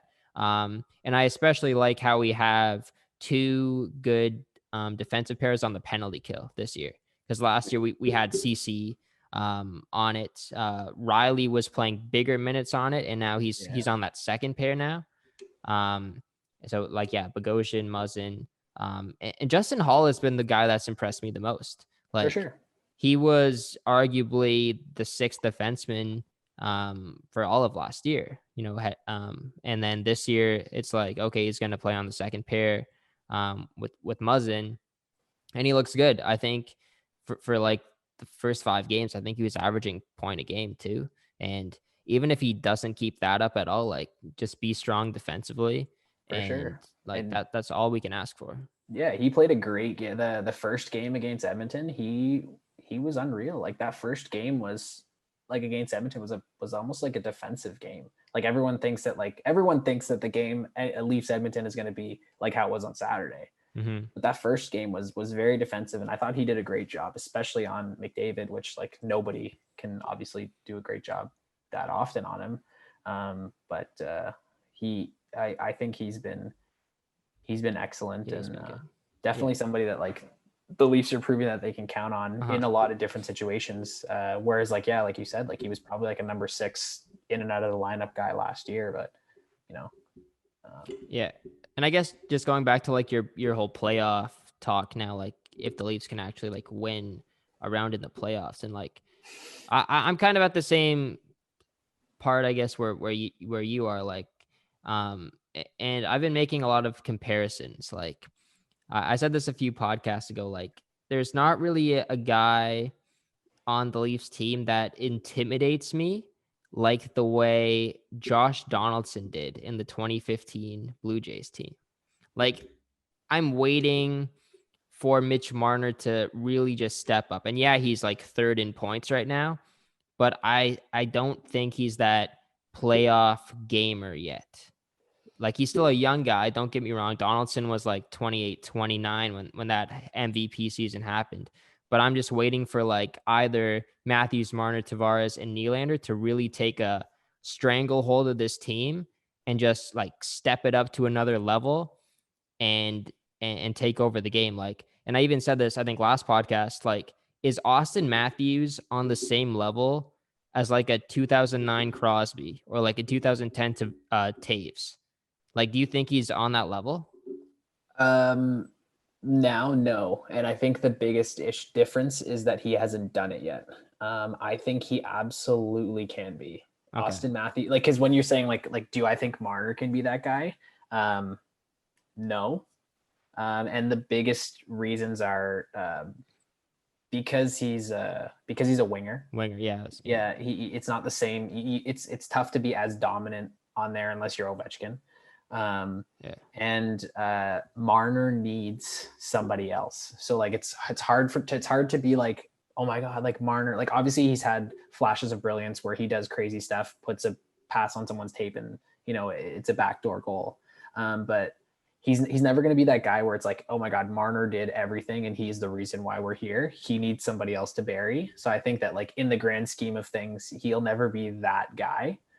But I think it's Matthews, and I think I could see him, because there's times in games, and you saw flashes of it in that Columbus series. You see flashes of it in even in the shift where he scored against Edmonton, the 3-2 goal.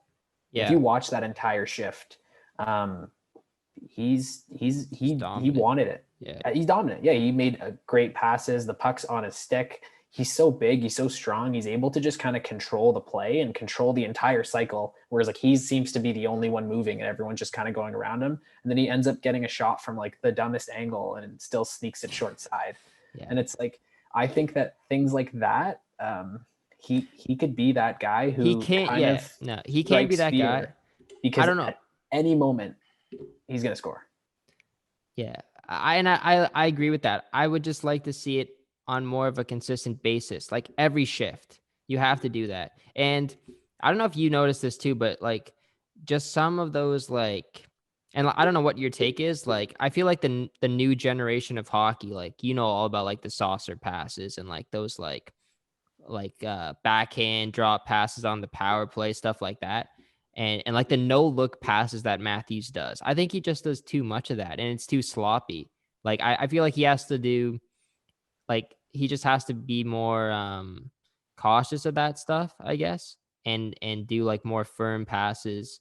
Or do you just think that's like his game? Like it's just all skill based. Like that's what he can do it. He can pull it off. Like it's tough to say, because like I get where you're coming from. Like I guess my question is like, is that skill or is that laziness? I think I get where you're coming from in terms of like as just a pure fan, like watching the game, seeing those plays where it's like, because I can imagine like hundreds of times in my head where you see him and he's like kind of like looking at the net, and then like maybe he does like a kind of like a half turn, doesn't look like he's doing much, and then throws a backhand pass, but it's sloppy, it hits the boards, it's not clean on somebody's stick, and then they get pressured, the puck's off the glass. Exactly. Yeah. And those are really tough to see when you're down by a goal and we needed something there. The thing is like guys like Matthews, guys like Marner, guys like Nylander, not necessarily Tavares as much, because I see Tavares as a guy who he can dig deep and makes and kind of grind out a goal. Those guys who are like high skill need to play relaxed. They need to play in a with a level of confidence and a kind of like a swagger, kind of like how Josh Donaldson was in 2015. Like when Josh Donaldson went up to the plate, like you see him going up there, he's got like 3 chains on. He had like the shoulder shrugs. Yeah, the shoulder shrug, like the jersey coming up like this. Yeah. The stupid haircut and all that kind of stuff. The Stroman's the same way. Yeah, like that's swagger. And right. I think if you tell Matthews, it's like make the smart play every time. Like, when you get the puck, like stick handle it, make the quick pass. It's like you kind of lose a little bit of that swagger that they have, and you play a little bit more tense. So like obviously they're NHL players and like I'm not them, but it's like when you have a coach telling you like you need to make the right play, you need to do this, you can't, if you like don't make that spin around backhand pass right on someone's tape. Like if you have that in the back of your head, you're not going to try that. Like maybe you have that in the back of your mind when you do that play, and then you could hold your stick a little too tight, and then the puck goes high and wide as opposed to off the post and in. So true. I get that it's frustrating, and like I get frustrated watching it. But when you have players like that with that elite level skill, I think you have to let them do themselves and kind of roll with it. Like it's you have to be like as long as the effort's there, and you as a coach and as teammates, you feel like they're trying. Yeah. There's a difference between effort and like swagger, I think. Okay, I see where you're coming from. Yeah, Yeah. we'll see how that translates into playoff hockey too, because I don't know if they're going to be able to pull that stuff off in the playoffs. Like regular season, They haven't been able to, so yeah, that's in terms of wins, yeah, they haven't been able to. Yeah, and yeah, like I've been watching some of the Western Conference teams, and like they look on another level, and like their work ethic, and it's more physical, I would say, than some of these Canadian teams. And I know the rivalries are there, like Montreal against Toronto and the Battle of Ontario, but these Western Conference teams just play a different brand of hockey, it looks like. And I don't know how, when the East and West collide, like who's going to come out on top. And like, it's going to be interesting to see. But I'm just waiting for that moment where I'm like we can actually win the cup and other teams are scared of us. Cause I don't really think teams are scared to play us in the playoffs yet. Not at all. No, not at all. No. Yeah. So yeah, we'll see what happens there. I just wanted to mention that great night that the Oilers had yesterday against the Senators. 11 points combined for McDavid and Leon. I think Draisaitl had 6 assists by the end of the second period. And I mean, all of the guys who had them on their fantasy teams were loving it. There was a matchup in one of my leagues. Someone was winning 11-0 heading into the 9:00 game. And the other guy had McDavid, and he made the score 6-5 by the end of it. Wow. Yeah, it's crazy. One player just changes everything. So, I mean, those two guys, there's a stat, I think it was on TSN today. It's like them two have more points than the entire Ducks. Ducks. Yeah. Like 31 or something. Yeah. Yeah, it's crazy. I mean, the thing is, like, those guys are elite. They're two of the best players in the league. And I mean, I think they talked about it on Chicklets, where like Ryan Whitney was like, if you let them score two, like that, you got to limit them. They're too good. Yeah, he said that. You can't shut them out. But if you let them each get 1 point, then you're okay. But if they get more than that, you're screwed, because they do have other forms of offense, and if they can keep the puck out of the net, or I guess score 8 goals every time, they're going to be fine. Because I think they still gave up 5. What was like 8? The puck out of the net thing, that's a problem. And like I was talking to Jay and Donnelly about that too. Like the Oilers might have to look at getting another goalie, because they got Koskinen and Smith. Like that's not going to win you in the playoffs. I'm sorry. No. Like it might sneak you in. Mike Smith is hurt, so like Koskinen has actually played every single. Right. It's Koskinen, and then last night it was Stuart Skinner, a nobody. I never heard of him. Because they have a major issue there, and I think that the big issue there too is like, even if they trade for someone, like let's say they make a big trade and splash and get a big goalie, the goalie can't play for 2 weeks. Yeah, literally. Yeah, that's the problem with trades, and that's what I was saying. Like, I don't think there's going to be too many trades that happen like at this deadline, just because of that reason. Like, that's why we saw this. Well, maybe the Luc Dubois trade isn't really a good example, because he was scratched and all that stuff. But maybe that's why we saw it a bit earlier. Maybe it would have come a bit later. Well, I mean, it sucks for, I think Laine can, because the rules are different going into the U.S. It's by state. So I don't know how Ohio is. So I don't know when Laine is allowed to play. But in Canada, across Canada, it's strict. It's 14 days. They have to quarantine, and they have to get I think it's 14 days after a successful negative COVID test. Yeah. Mm-hmm. And like, who knows on a plane, like what planes are they taking right now? Because like it's illegal or you can't travel, or so it's like, are they taking like a public flight? Or are they getting chartered? Private flight? I would think so, jets? But like, like they've got to fly over and somehow get here and quarantine for 14 days, which 14 days can be the difference between you getting 12 points and 3. Yeah. So, I think at the time, of the trade, Laine was injured too.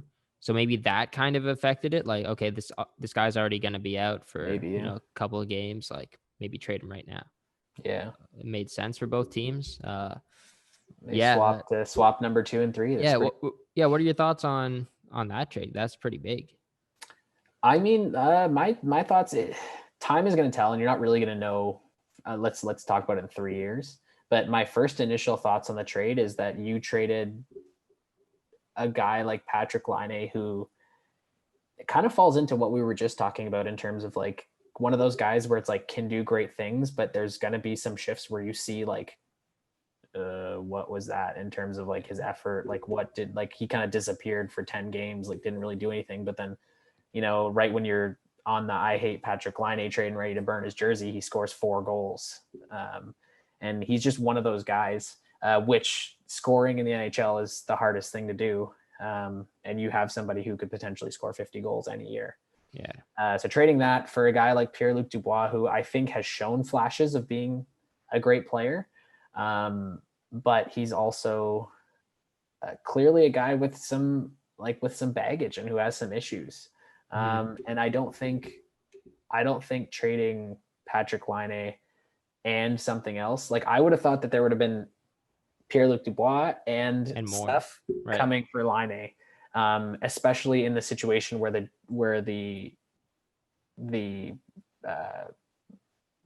Columbus was in, where they had to trade him.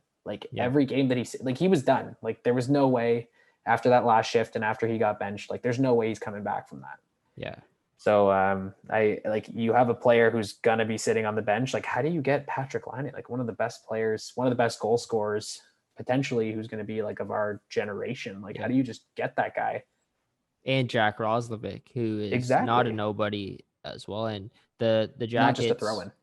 Exactly, yeah, not just the throw in. And there was a 3rd round pick going back the other way, but still, like Roslovic is probably going to end up being better than what that 3rd round pick ever was. And yeah, like you said, like Laine is, arguably one of the best goal scorers in the game right now. Dubois is more of that assist guy, and Laine is gonna, put home a lot of goals, and that's what you pay him for. But I think the one big question mark is in this trade is how is that relationship gonna work with Tortorella? Like that, that laziness that we do see in Laine sometimes, and yeah, he's got a lethal shot, but sometimes he's not the best at back checking, and he's not the most defensively responsible. So I think it could either work really well, and Torts is a guy that, really takes Laine in and improves him as a player, and Laine has to be open to making changes. I think it's kind of similar to what like Nylander was going through with Babcock. For sure. And it could turn out really bad if Laine doesn't listen and doesn't change his game, and then we might see a trade request coming soon. Yeah, so. And I think the big thing too with that is like Laine is apparently really close with like Keikalainen, like the GM, of like they're both Finnish guys, so like obviously you would think that there would have been some conversation about the coaching situation before the trade happened. So it'd be like, are you going to be cool playing with Torts if that trade ever occurred? Like you would think that they have these like kind of like barroom chatter conversations before, maybe while they're in Finland or whatever, like they bump shoulders, something like that would have happened. And I think the other thing too is like you look back, like Torts, when you look back like 15 years, like obviously he was a lot more strict, but then he went through a lot of stuff, like especially being in New York, like the closest comparison would have been somebody like Marian Gaborik or even Brad Richards. Like there were some years there where like those guys were similar to Laine, where it's like those are your all-star big money players who are kind of those like high skill guys. And obviously like I don't see it as being something where like it can last a long time, but I think that going into that kind of situation where like you have where you have Dubois. No, the coach of the Jets. His name's escaping. Paul Maurice. Yeah, former Leafs coach. Yeah. Where you have him kind of being like more of a player's coach. Like he's a strict guy, but he's more of a player's coach for sure. And I think he's like obviously you see him and his relationship with Kessel. He's more likely to kind of like be lighter on those type of players, the same way that like I guess he obviously was with Laine. Whereas like now Laine is going to Torts, who's not going to let him do that. And there were years where Marian Gaborik, Brad Richards were doing really well in New York together, and they had good teams. And maybe he can pull something out of that. And they're already doing really well. Laine is going into a really good situation to basically a team who needs what he has. Like they need a major offensive weapon, goals, someone to really kind of make people scared of taking penalties against them. Because right now Columbus wins, but they win like 1-0, 2-1, 3-1, maybe. Like they just don't have a lot of offense, but you're just not going to score on them. So if you have somebody like Laine who can score or create offense, or at least create space for other people to do stuff, like even create a little bit of space for Max Domi. Yeah. Like you might have a situation there where you get some chemistry and it could work out. You sneak in to the playoffs, and like that division is pretty tight. And like, people are saying like Pittsburgh might not even make the playoffs, and Washington's kind of running away with it. But then you got Boston there, and the Rangers have kind of been a bit of a letdown so far. I believe they're in last place in that division, and that's a tire fire. Yeah. Zibanejad and Panarin, I thought they were gonna do better, and Shesterkin, there was a lot of high hopes for him. And speaking of the Rangers, Tony or Anthony, whatever you want to call him, DeAngelo, he's put on waivers yesterday, and then he ended up clearing waivers. Today. Did he? Okay, is that today? Okay, yeah. I was wondering what happened. Yeah, he cleared waivers. I mean, he had an altercation with his teammate. I think Chris Kreider came in, gave him a bit of a punch in the face. Is that what was told? That's what happened. I heard it was Georgiev and stuff like that. Georgiev and him got into a bit of an argument, I think. Yeah. And then I think Kreider stepped in and punched him. I think I saw that on Twitter. But obviously it was DeAngelo's doing. It was his fault, and Kreider didn't get punished, I don't think. And then, so they put DeAngelo on waivers yesterday, cleared today. And then there was a report, I think maybe 2 hours ago, saying that they're going to try and trade him. And that's going to be hard. I don't really know if another team's going to really want him. You might have to give away, DeAngelo and a draft pick, like a second. Or you're going to have to eat a lot of that. The salary's 5 point. For sure. Cap hit? It's 5 point something. Yeah, he just signed it too. Yeah. No, it's actually 4.8. Still a lot. And I don't know what happened with this guy. Like, he was playing great last year, at the start of last year. Playing great at the start of last year, and then he kind of just went off a little bit. And then this year, like, I think I saw it 2 weeks ago, like, got the notification like he's a healthy scratch. And I'm like, what? Like, this guy was great. What happened? He's not playing at all. And then you hear the trade rumors and stuff going around, and then put on waivers. It's pretty crazy. It's nuts. Have you ever seen an altercation like that in your days playing at like Waterloo? Like, it's tough. I mean, the thing is like you never really have, like, my first thing to say is like about Tony DeAngelo is like, I had him as one of my like sleeper picks for fantasy to be like a great, like, late round pick. Like, this guy's going to be solid. He, back-to-back years of over 40 points as a defenseman. The Rangers are going to be good offensively. So it's like, that's a great option. But then I think, he starts -6, only 1 assist to start the year. And again, didn't watch as many games as I should to make like an overarching statement, but I heard it was a lot of like lack of like effort, almost like kind of looked like he wasn't really fitting into the system. Yeah. And I guess if you're having issues with your teammates, it can definitely spiral. I never have been in a situation like I've gotten into fights with teammates or arguments or whatever, like fuck you matches. But I think the thing is like, as long as it's driving, as long as you realize that you're pushing the bus the same way, or that's not this, you're pulling the same rope or whatever. Like that's as long as that's kind of what is brought together, then I think it's okay. And I think having good leadership helps with that. Any of the situations that I've been in, but I think that it's like, if it's not handled well, this is where it ends up, which is honestly just really sad. And I don't know Tony DeAngelo. I've never met him. I don't know anybody who's met him, but like, this was a guy who's like, this is potentially like a defenseman coming up. He could be a rock. He could be a stud. Like 4.8. When I remember when he signed this deal this summer, I was like, that's a great deal. Really? Like, I thought for him or for the team? For the team. I thought it was an overpayment, to be honest. I thought I looked at it as just like he has the one good year. Like, it's kind of risky. I saw him as somebody who could be like a guy who was going to step in and like I saw what they probably saw in terms of them paying him. Like, as like, this is a guy who's going to be like, maybe not like Morgan Riley, but someone who can step into like a first line defense who's producing points, can be a guy on the power play to kind of quarterback it and really, he's like right-handed. He's right-handed. Yeah, and take over. And the thing is like there aren't a lot of those guys around who can do that. And having a defenseman who can get you points and play strong defensively, it's tough to find those. And I really thought he was someone who could step in. And like I said, he was my pick as a late round sleeper. I didn't end up getting him in our draft. I don't know who took him, right? But somebody took him earlier, and I think I probably just told too many people about it, and then they got hyped and picked him. But yeah, he. I don't know. It's a good thing you didn't pick him. Yeah, I know, right? It's a great thing I didn't pick him, but I think there's some off-ice stuff with him too. I haven't really read too much into it, but I think he said some stuff on Twitter as well that might have done that.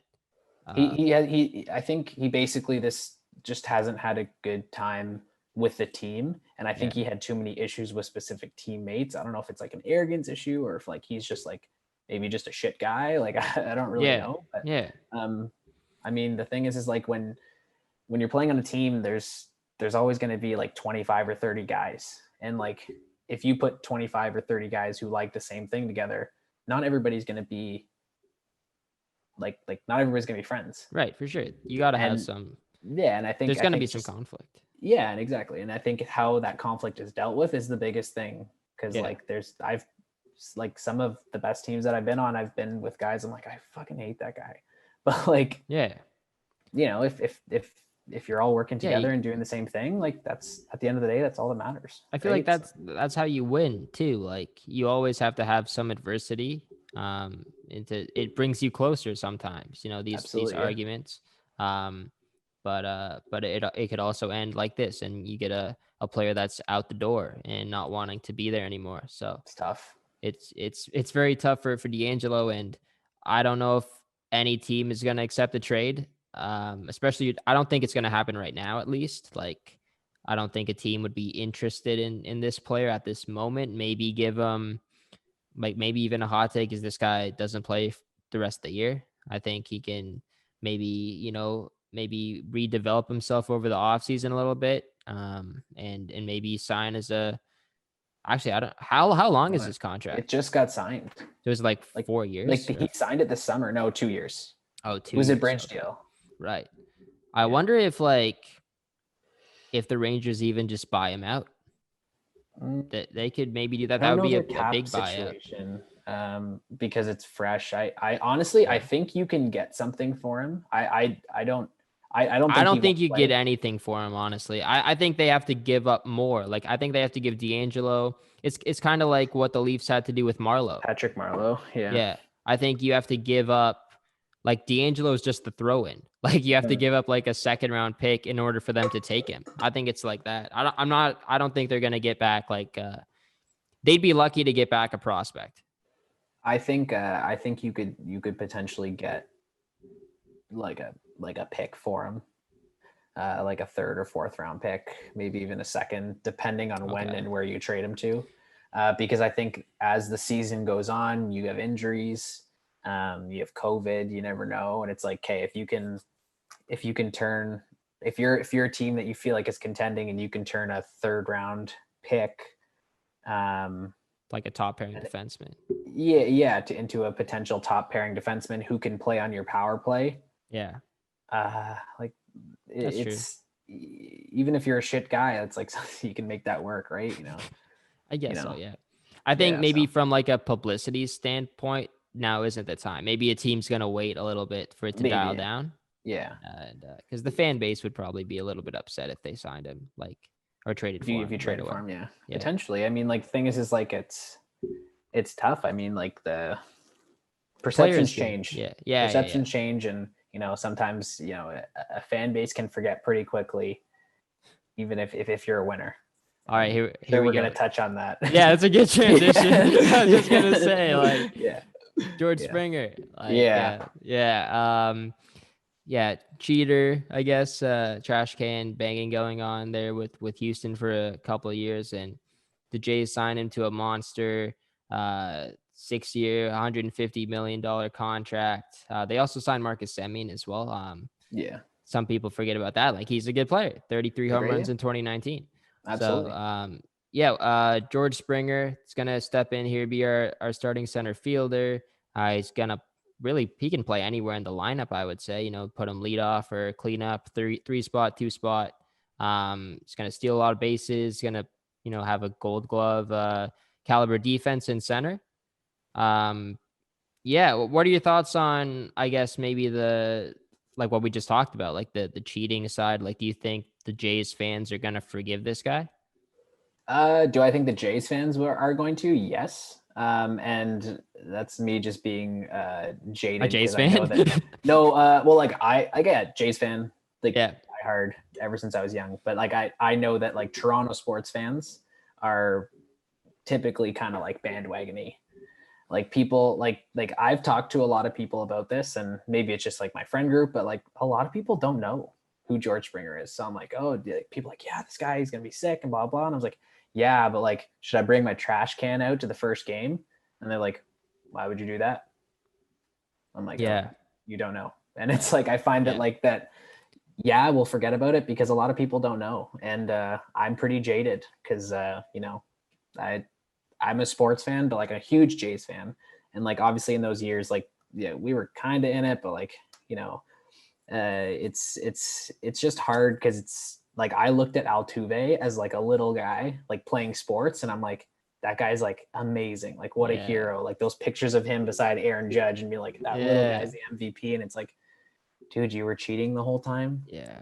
Like, it's just like I like the it's just hard. And it's like you guys, like you all, to me, they also didn't have any discipline. Like there really wasn't anything that hurt them specifically. Like the team losing draft picks, the GM getting fined, them losing their coach, but their coach, that was a new manager that year anyway. It was like, I don't know. I don't think that there was no repercussions for them. Basically, as like it was like a case of life, like in the world as a whole. This guy cheated at his job for debatably 2 years. Like that, you could say the how long they were cheating and how much it is spanned over. Like it's vague. The lines are blurred. This guy cheated, and he had no repercussions. And now he just signed the biggest deal of the offseason in like one of the Major League Baseball's most in Jays history. Most in Jays history. And it's like, like he got rewarded for his you got rewarded for your cheating. Because it's like your stats are based on that, but it's like how much of it is based on your cheating. Obviously the last couple of years he's still done well. Technically he was the best cheater though. Like he still put up the best numbers, I guess. So like I mean, he put up good numbers at the World Baseball Classic too with Team USA. Exactly. And I do think he's a good player. I just, you cheated, and I'm still a little bit bitter about it. And for sure, I'm sure if he hits 30 dingers and hits, 30 isn't enough. No, he's got to hit more than that. 35, 40. If he hits 40 dingers and bats over 300, like I'll be like, okay, cool. Like maybe we can be friends and I'll cheer for you. But no, like I remember me and Luke were talking about it, and it's like when, like last year when the season started or when the season was going to start and like tickets went on sale, we were trying to buy tickets for the first Astros game to go there, and like we would make signs and be like, take our trash bins and bang them and stuff. And because like those guys cheated, they cheated. You didn't have any, like your World Series rings didn't get taken away, like none of that stuff. Like, so I don't know, in terms of Jays fans, I think he'll be fine. In terms of like me and like how I feel about it, it might take a little while. I can see that. And I do think, winning changes everything.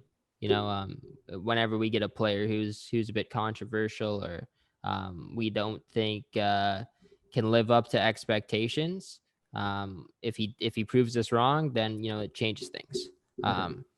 So yeah, I am kind of on the fence with the whole Springer thing as well. But yeah, if he puts up the numbers, then it should be fine. It should be okay. And I might be able to forgive him a little bit. Yeah. And yeah, I mean, he's immediately like, you could probably argue that Vladdy's the face of the franchise still, but Springer could easily turn into that if the season goes the way he wants it to go.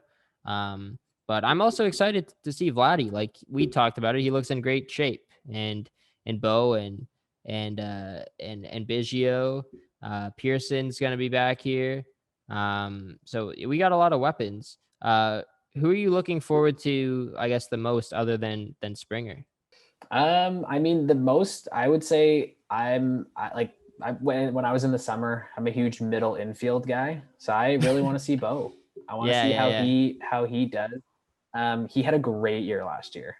Other than a couple injuries, like I think he, being able to produce offensively and play good defense from the middle infield, you always see that on winning teams. So that's a really big one. Obviously Vladdy, like he looks like an actual athlete now. Yeah. He doesn't look like, like he might fall apart running, first to second base. Like he looks good. Yeah. And I think they were talking about it might have been on Tim and Sid, but they were saying how like people are like, wow, like Vladdy, like great job, you look amazing. And it's like, he's a professional athlete. Like that's what he's supposed to do. Like his job is to like before 2 summers ago, I think he said like he never lifted weights at all. Like he admitted to that, and then he finally got in shape and turned his body around completely, and he looks phenomenal. And I think it's gonna show on the field now. Yeah, because the thing that scared me about Vladdy, like about everyone being excited about him as whatever, is like a lot of what I see in Vladdy is like what I saw, like what you would see in like Prince Fielder. Like I see a lot of Prince Fielder in, at least young Prince Fielder in Vladdy, where it's just great bat. But the way that they swing, it's so hard that like if you have that much weight, like Prince Fielder had to retire when he was 30 because his hips and his back were just wrecked from swinging so hard. And like the toll that takes on your body when you're that big of a dude. So the like Vladdy looking good is going to be exciting. And everyone says he's like, this is like an MVP caliber guy. This is a guy that can, be like one of the best hitters in baseball. It's like, I want to see it because like, you see flashes of it, but Yeah. I mean, he tore it up before he got to Toronto, before he made it to the bigs. So we're hopefully, I guess we haven't really seen that version of Vladdy yet, like what he was on the Buffalo Bisons. But I think, he can turn into that. We haven't seen him hit for the average yet, I would say. Like he can get hot. He has those stretches where he can hit like 3 home runs in 5 games, stuff like that. Yeah. But we need to see him, consistently hit 285, 290. I don't think he's there yet. But hopefully maybe George Springer helps him out a little bit. Maybe Springer comes in, gives him some tips. And even, Bo and Biggio, their dads have played in the league. They're probably telling them tips like every day. And same with Vladdy's the hitting coach. Bo Bichette's dad is the hitting coach. Is he still the hitting coach? Was he the hitting coach? Or I think he was just a coach. Like he wasn't hitting coach, but he was just like coach. Okay. One of the coaches. Yeah. Yeah. But I think definitely it'll be interesting, but like you said, like having George Springer there will help him not only in terms of a mentor, but like looking at the Jays lineup, like in your last podcast, you're talking like, are the Jays a World Series contender? Like, I think it might be a little bit too early to say that. Like, that's how I feel. But like, I don't know, like it's their lineup. If those guys can perform and then the guys that haven't performed yet grow a little bit. Yeah. Dude, like our lineup is pretty good. I think like, there's not a lot of holes. Yeah. I think their lineup is arguably better than 2015. And that lineup was stacked and we put up a lot of runs. I think this lineup is a bit more deep. I don't know if we have the star power as like a Donaldson Bautista, but I think the depth is much better because like we're going to have one of Grichuk, Gurriel, or Hernandez in our bottom 3. That's insane. Yeah, I think because those guys are like cleanup or 5 on any other team. Well, they were cleanup in 5 when we were like having decent years. I remember when we were like in that 2018, 2019 seasons, Right. like they were like Grichuk was our number 4. Yeah. So Yeah, and I think like the big thing that we got to work on is the pitching for sure. Like I would like to see us get after a guy like James Paxton, bring him in here, and Canadian guy. Trevor Bauer's still available. Yeah, I don't know. I don't think we can get Bauer. Like Shapiro said, like we are like the Jays are done like the heavy lifting this offseason. So I think heavy lifting kind of means Trevor Bauer, and yeah, That would be what everybody thinks. Yeah, I don't think we'll get him. And I was kind of on the fence with him too. Like his personality might not fit. He kind of reminds me of Stroman. Like he's got a big ego. I guess he's a great talent, but he's a little bit different, I think, than Stroman's a big ego guy, whereas I think Trevor Bauer is more just like he's very eccentric. Right. That's true. Like he's a little bit weird, and he's the type of guy who will cut his finger on a drone. On the drone, yeah. And just bleed all over everywhere. Yeah. I was at that game. Were you really? Oh, okay. Yeah. We won that game, right? We better have won that. No. We lost that game? Yeah. Really? We lost that game. Yeah. Was that game 3? Might have been game 3. Because I think we were down. Oh no, it was 1-1 and we lost that game. I remember. Did we get swept? We got swept that year. No, I think we lost 3-1. We lost in like game 4. Oh, okay. Yeah, because I remember because there was like that nobody pitching like that one game, and we lost that game. Like that would have been the Trevor Bauer game probably, because he would have had to come in because Trevor Bauer pitched for like an inning and a half. No.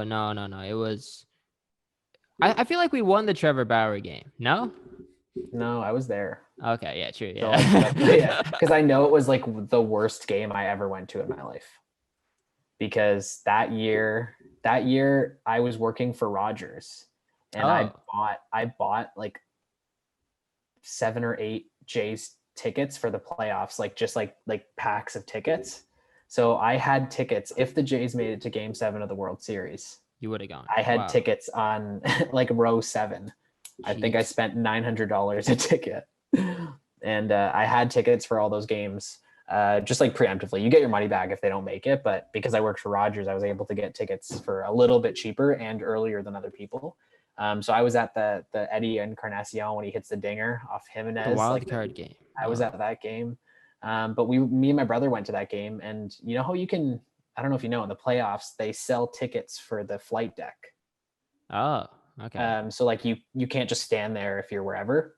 Yeah. So they sell tickets for it, but they didn't anticipate that the game would be nationally broadcast. So half of the flight deck was taken up by like Gary Sheffield and all those guys like shooting the whole show.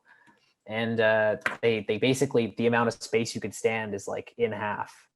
So it's like you're basically in like the pit, like a concert, like as if you went to a concert, you're standing in the pit, but you're watching a baseball game like so far away. So literally we were just standing by the bar and like watching it on the TV, even though we're at the game. Right. Was that tickets, sorry, that was the wild card game, or was that was the Trevor Bauer game? Trevor Bauer game. Okay. Yeah, the wild card game was probably the greatest game I ever went to. Although I look back and I'm like, did I even have fun? It was so stressful. It was very stressful. Yeah. It was so cold. We were sitting up. Right. Yeah. Dome was open. T-shirt. Yeah. You're right. Cleveland won that game 4-2. The Bauer game.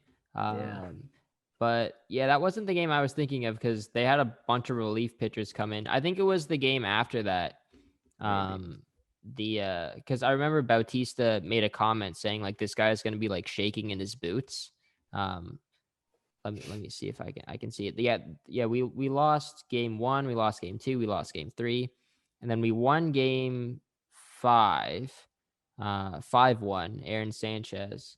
And then it might have been game 5 where they had the nobody. Let me see. Cleveland. Oh, you mean we won game 4 and then they would, yeah. Ryan Merritt is his name. He started the game. And I had never heard of him up until then. But yeah, that was a tough series. And then Cleveland goes on to lose to the Cubs. And let's hope that, in the next 3-4 years, then we're back in that situation, and there's fans, and maybe you're at the game again. Yeah, I know, right? Yeah, maybe this year. Yeah, like you said, maybe this year. I mean, even this year, fingers crossed, we could maybe get some fans in there. It wouldn't be the same because being in the Sky Dome or the Rogers Center when it's full is. Oh, well, this year I think we're playing in Florida. I don't think we'll. Oh, for sure. I think. Well, I don't know if it's confirmed yet, but I doubt it. Like in April, yeah, I don't I guess think. You're probably right. Yeah, but next year. Yeah, I think just because being in the Rogers Center, that stretch when like 2015, 2016, even bleeding into 2017, when there was so much hype about that team. Yeah, crazy. Dude, man, the Jays games were the place to be. I know, because like Friday, Saturday, it's packed. Like when you're like being in a stadium with and maybe it's because we don't have football here, but being in a stadium with 50,000 people. Yeah. On a night like when the Sky Dome's open and it's amazing. Yeah, it's not. It's amazing. You remember when they played Hooked on a Feeling in like the 8th inning? Yeah, literally. Yeah. And like they brought like the flag out. Yeah, that was cool. And the I'm Coming Home commercials back in the day. Yeah, then literally just getting so hyped. Yeah, with that song. Like that was just like the go-to song. Did you ever hear that there was this one guy that made like a remix to Taylor Swift's Blank Space? I think Taylor Swift Blank Space. There was a fan that made a remix to that about the 2015 Jays. You should listen to it if you haven't. It went viral like back in 2015. Yeah. Sounds vaguely familiar. I just don't remember any of like the hot lines, I guess. It's called First Place. Yeah, it's if you just type in like First Place on YouTube, listen to it after. It's pretty catchy. Yeah. That's what got me hyped for a lot of the playoff games. Yeah. So is there anything else you want to talk about? Like it's been a pretty good show. That's true. Yeah. I mean, we didn't talk about Semien. I think that's. Oh yeah. True. I did. I even said people. Yeah, we really did talking skip about over that, but I think Semien is a great addition. I think having somebody like that, it's hockey, but we talked about it in baseball. We can bring it over to baseball too. Is that the defense wins championships, and I think that the defensive war is a big thing that he brings, like being a solid glove to add into our infield. Yeah. If you can get like 3/4 of what he was in 2019, that's a great guy to have, because you would think that he'll probably also be a part of that bottom third of the lineup. And if you're turning it over, you potentially have George Springer as your leadoff guy, which is where he did the best last year. Yeah, it's a stacked lineup. It's a great lineup. And then you potentially get in the situation where we were in 2015, 2016, where it's like we just have such a good lineup that like even though we don't have like the number one true like bona fide Clayton Kershaw, Justin Verlander type 1A pitcher, like we're going to give up 4 or 5 runs, but we're going to score 7 or 8. Exactly. Yeah. People were saying about the Steven Matz signing, like he had a ERA of 9, but the Jays are going to get 10 runs. So it doesn't matter. Yeah, exactly. And I remember there was that one year that it might've been the Jays weren't good, but I think Drew Hutchinson. I was thinking that when you said that. Yeah, he had like 7 or 8 wins to start the year, and his ERA was like over 9. That was 2015, I think. Was it 20? Okay, yeah. Yeah, he started as our ace because that's when Stroman was out, and we still had Mark Burley and R.A. Dickey. And we would have had Estrada, I think, would have been on that in that. Maybe 2015. Did we have Estrada? Yeah, I guess so. Yeah, we did. Yeah, we did. Because it would have been Estrada, and then we got Price at the end. At the deadline, R.A. Dickey, yeah. But yeah, like even like with our rotation right now, like we have Ryu and Pearson, and then it kind of falls off after that. But like we saw Montoyo use the opener strategy a lot last year. So we have a lot of pitching depth, I would say, and our bullpen looks pretty good. So like, just maybe even step up. Yeah, just pitch pitch the opener like for 2 or 3 innings to start the game, and then maybe you don't need that 3 guy, that 4 guy as your starter. But there's still so much off season left. Like I would hope they add at least one more pitcher. and then I'll feel pretty confident. Yeah, like it would need to be like a bona fide starting pitcher. I Yeah. think like I would need that to maybe feel a little bit more comfortable. I think you still have to compete with the Yankees, Yeah. Which is really tough. And I think like if we don't have the best lineup, their lineup is so stacked, and it's like getting through like Sanchez, Judge, like getting through Stanton in that lineup. It's like you're just holding on at that point. It's like, okay, we need to be able to have some like guys who are able to like come out of the bullpen and do that. Like late in the game when we're up by 1, like we need to have guys that are, able to do that in like those middle innings. And, that's the toughest thing in baseball is getting pitching. So, yeah. Shut down pitchers, shut down arms. And I don't know. So. We'll see what happens with the pitchers there. Yeah. What about a Stanley Cup prediction before we go? Kind of skipped over that one too. I know you said Avs like as your favorite, but I think for me, I guess we can go like all 4 divisions. Like I think that I don't see the Leafs not making it out. I think that like this is their year, this is their setup where they are a great matchup basically against every team.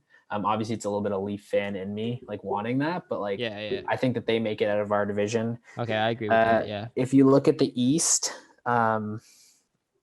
is the one that's tough because obviously that's the toughest division.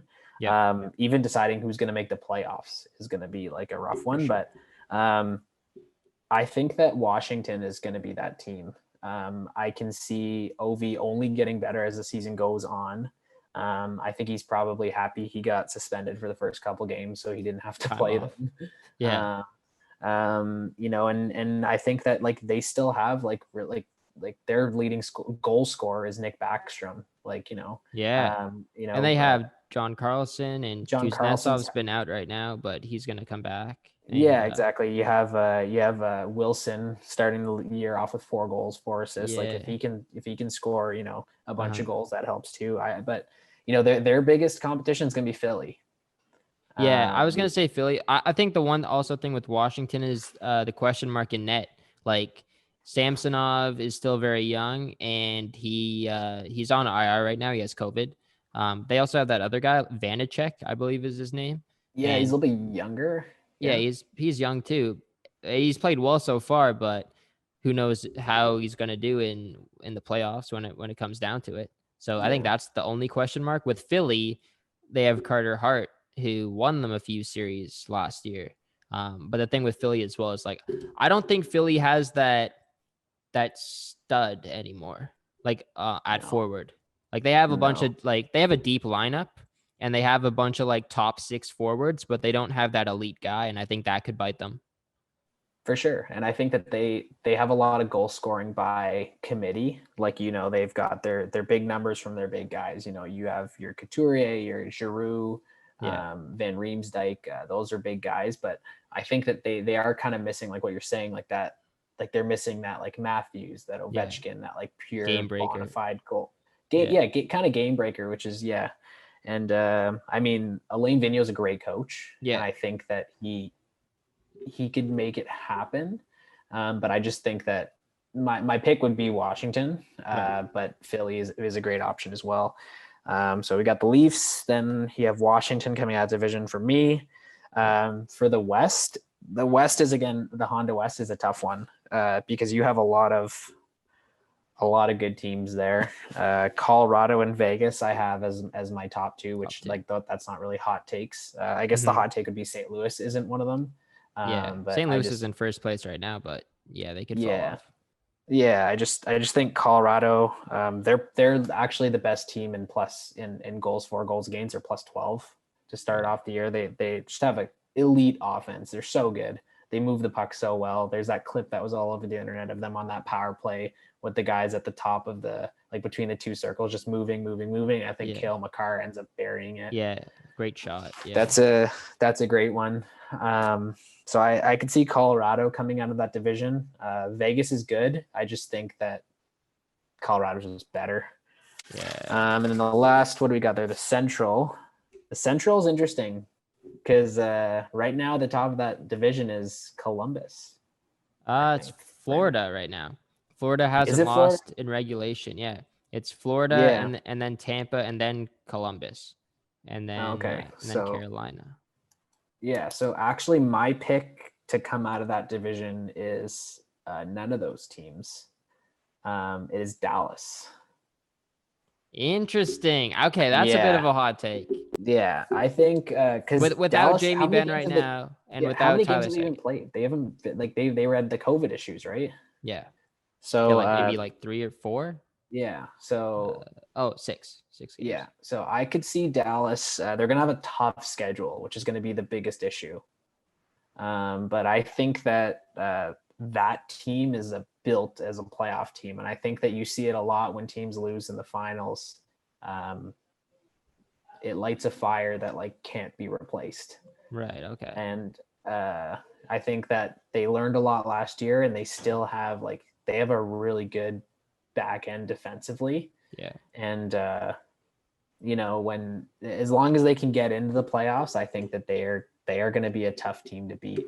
And I think that they, if you asked me at the start of the year, would have been my pick to win.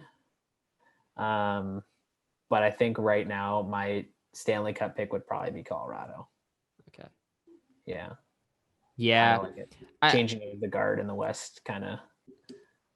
Definitely, yeah, for sure. And like like they could go on a run if they win the cup, then that could be the start of a dynasty for Colorado. I just think McKinnon, man, I see him play. That guy's he's driven, he's a horse. Like he's Who do you think he doesn't play? He doesn't play that same style that like we're talking about with like the Matthews and the Nylander and the Laine. Like he's not like that. Like he's like a mix of Crosby and McDavid. Yeah, he's a horse. He'll work hard. He'll battle in the corners, and he'll get a greasy one to put you up. But he'll also score like a goal where he blows by 3 guys and just buries. So. Yeah, I think I'll take Tampa in that Central Division. I just can't go against them. I think they're kind of onto a dynasty. And if it was Dallas, Tampa in the playoffs, like second round, that would be a battle again, like what we saw in the Stanley Cup final last year. For sure, yeah. Yeah, I'll give it to Tampa slightly. East Division, I agree with you, Washington. North Division, Toronto, hopefully. And then West Division, I will say Vegas, just because of the goalie tandem. I think Colorado might lose a few games with Francouz in the net. He's not playing right now. Is he injured? Yes. I don't know what's wrong with him, but he's on my IR. Right. So yeah. I know. Yeah. Hunter Miska is the guy that's replacing him. Yeah. Yeah. But yeah, I think Vegas is pretty solid. Pietrangelo and Shea Theodore. And Colorado is still like an unbelievable team, but it's a toss up between those two. But I'll go Vegas. I think I agree with you in terms of like the goalie tandem being that's the way to get to the playoffs in the NHL. Right. But you can't have a goalie tandem in the playoffs. I think that having a goalie tandem in the playoffs, knowing goalies is not good. That's true. Because it creates too much. Like you see it in the World Juniors a lot, where it's like who's going to play, and guys aren't sure if they're even going to play. I mean, I'm sure they know internally who's going to play, but it's like it's tough to go like I'm going to play and then I'm not going to play. I don't know if I'm going to play. If I give up, I don't know if it's going to be like that. I don't know if it's going to be like that in Vegas. I'm thinking like the Penguins in 2016-17, they had Murray and Fleury, and that worked out. They won back-to-back, and we knew that, like there wasn't really a question like every night who's going to play. And I think, Vegas will make that clear once the playoffs start. Like they'll pick their game one starter. It's going to be, I don't know who it's going to be, Leonard or Fleury, but I think they'll run with that as long as it goes. And then, if they have an off night, then I don't think there's going to be like too much drama. Yeah. But and I think it could also benefit if there's an injury. Exactly. Yeah. So, I mean, that's the only thing there. Final question. Who do you think is the best player in the world right now? And it might be easy, but okay, it's not. Okay. No, it's not. It's not. I think I would have to go with Connor McDavid. And the reason why I would go with him is because he's so dynamic in his ability to do stuff by himself. I think Draisaitl's a great player because that would probably be my number 2. Wow. Yeah. Really? Draisaitl's your number 2. But the thing is like, I think that Draisaitl is a great, like, he's got a great shot. He's obviously elite in terms of his offensive abilities. He's responsible. The thing is like, you see some of his goals. Like, he scored that goal against the Leafs. It was I don't know if it was the second game or it was the first game. He scored a goal. Power play goal? I think it was the power play goal. Was that the first game? Second game, I think. Yeah, but he was kind of set up. How many games did they play? Did they play? They played 2. It was the first game then. Yeah. Yeah, so he was kind of set up there and just like ripping shots from the same spot, and he ended up burying because obviously he's sick.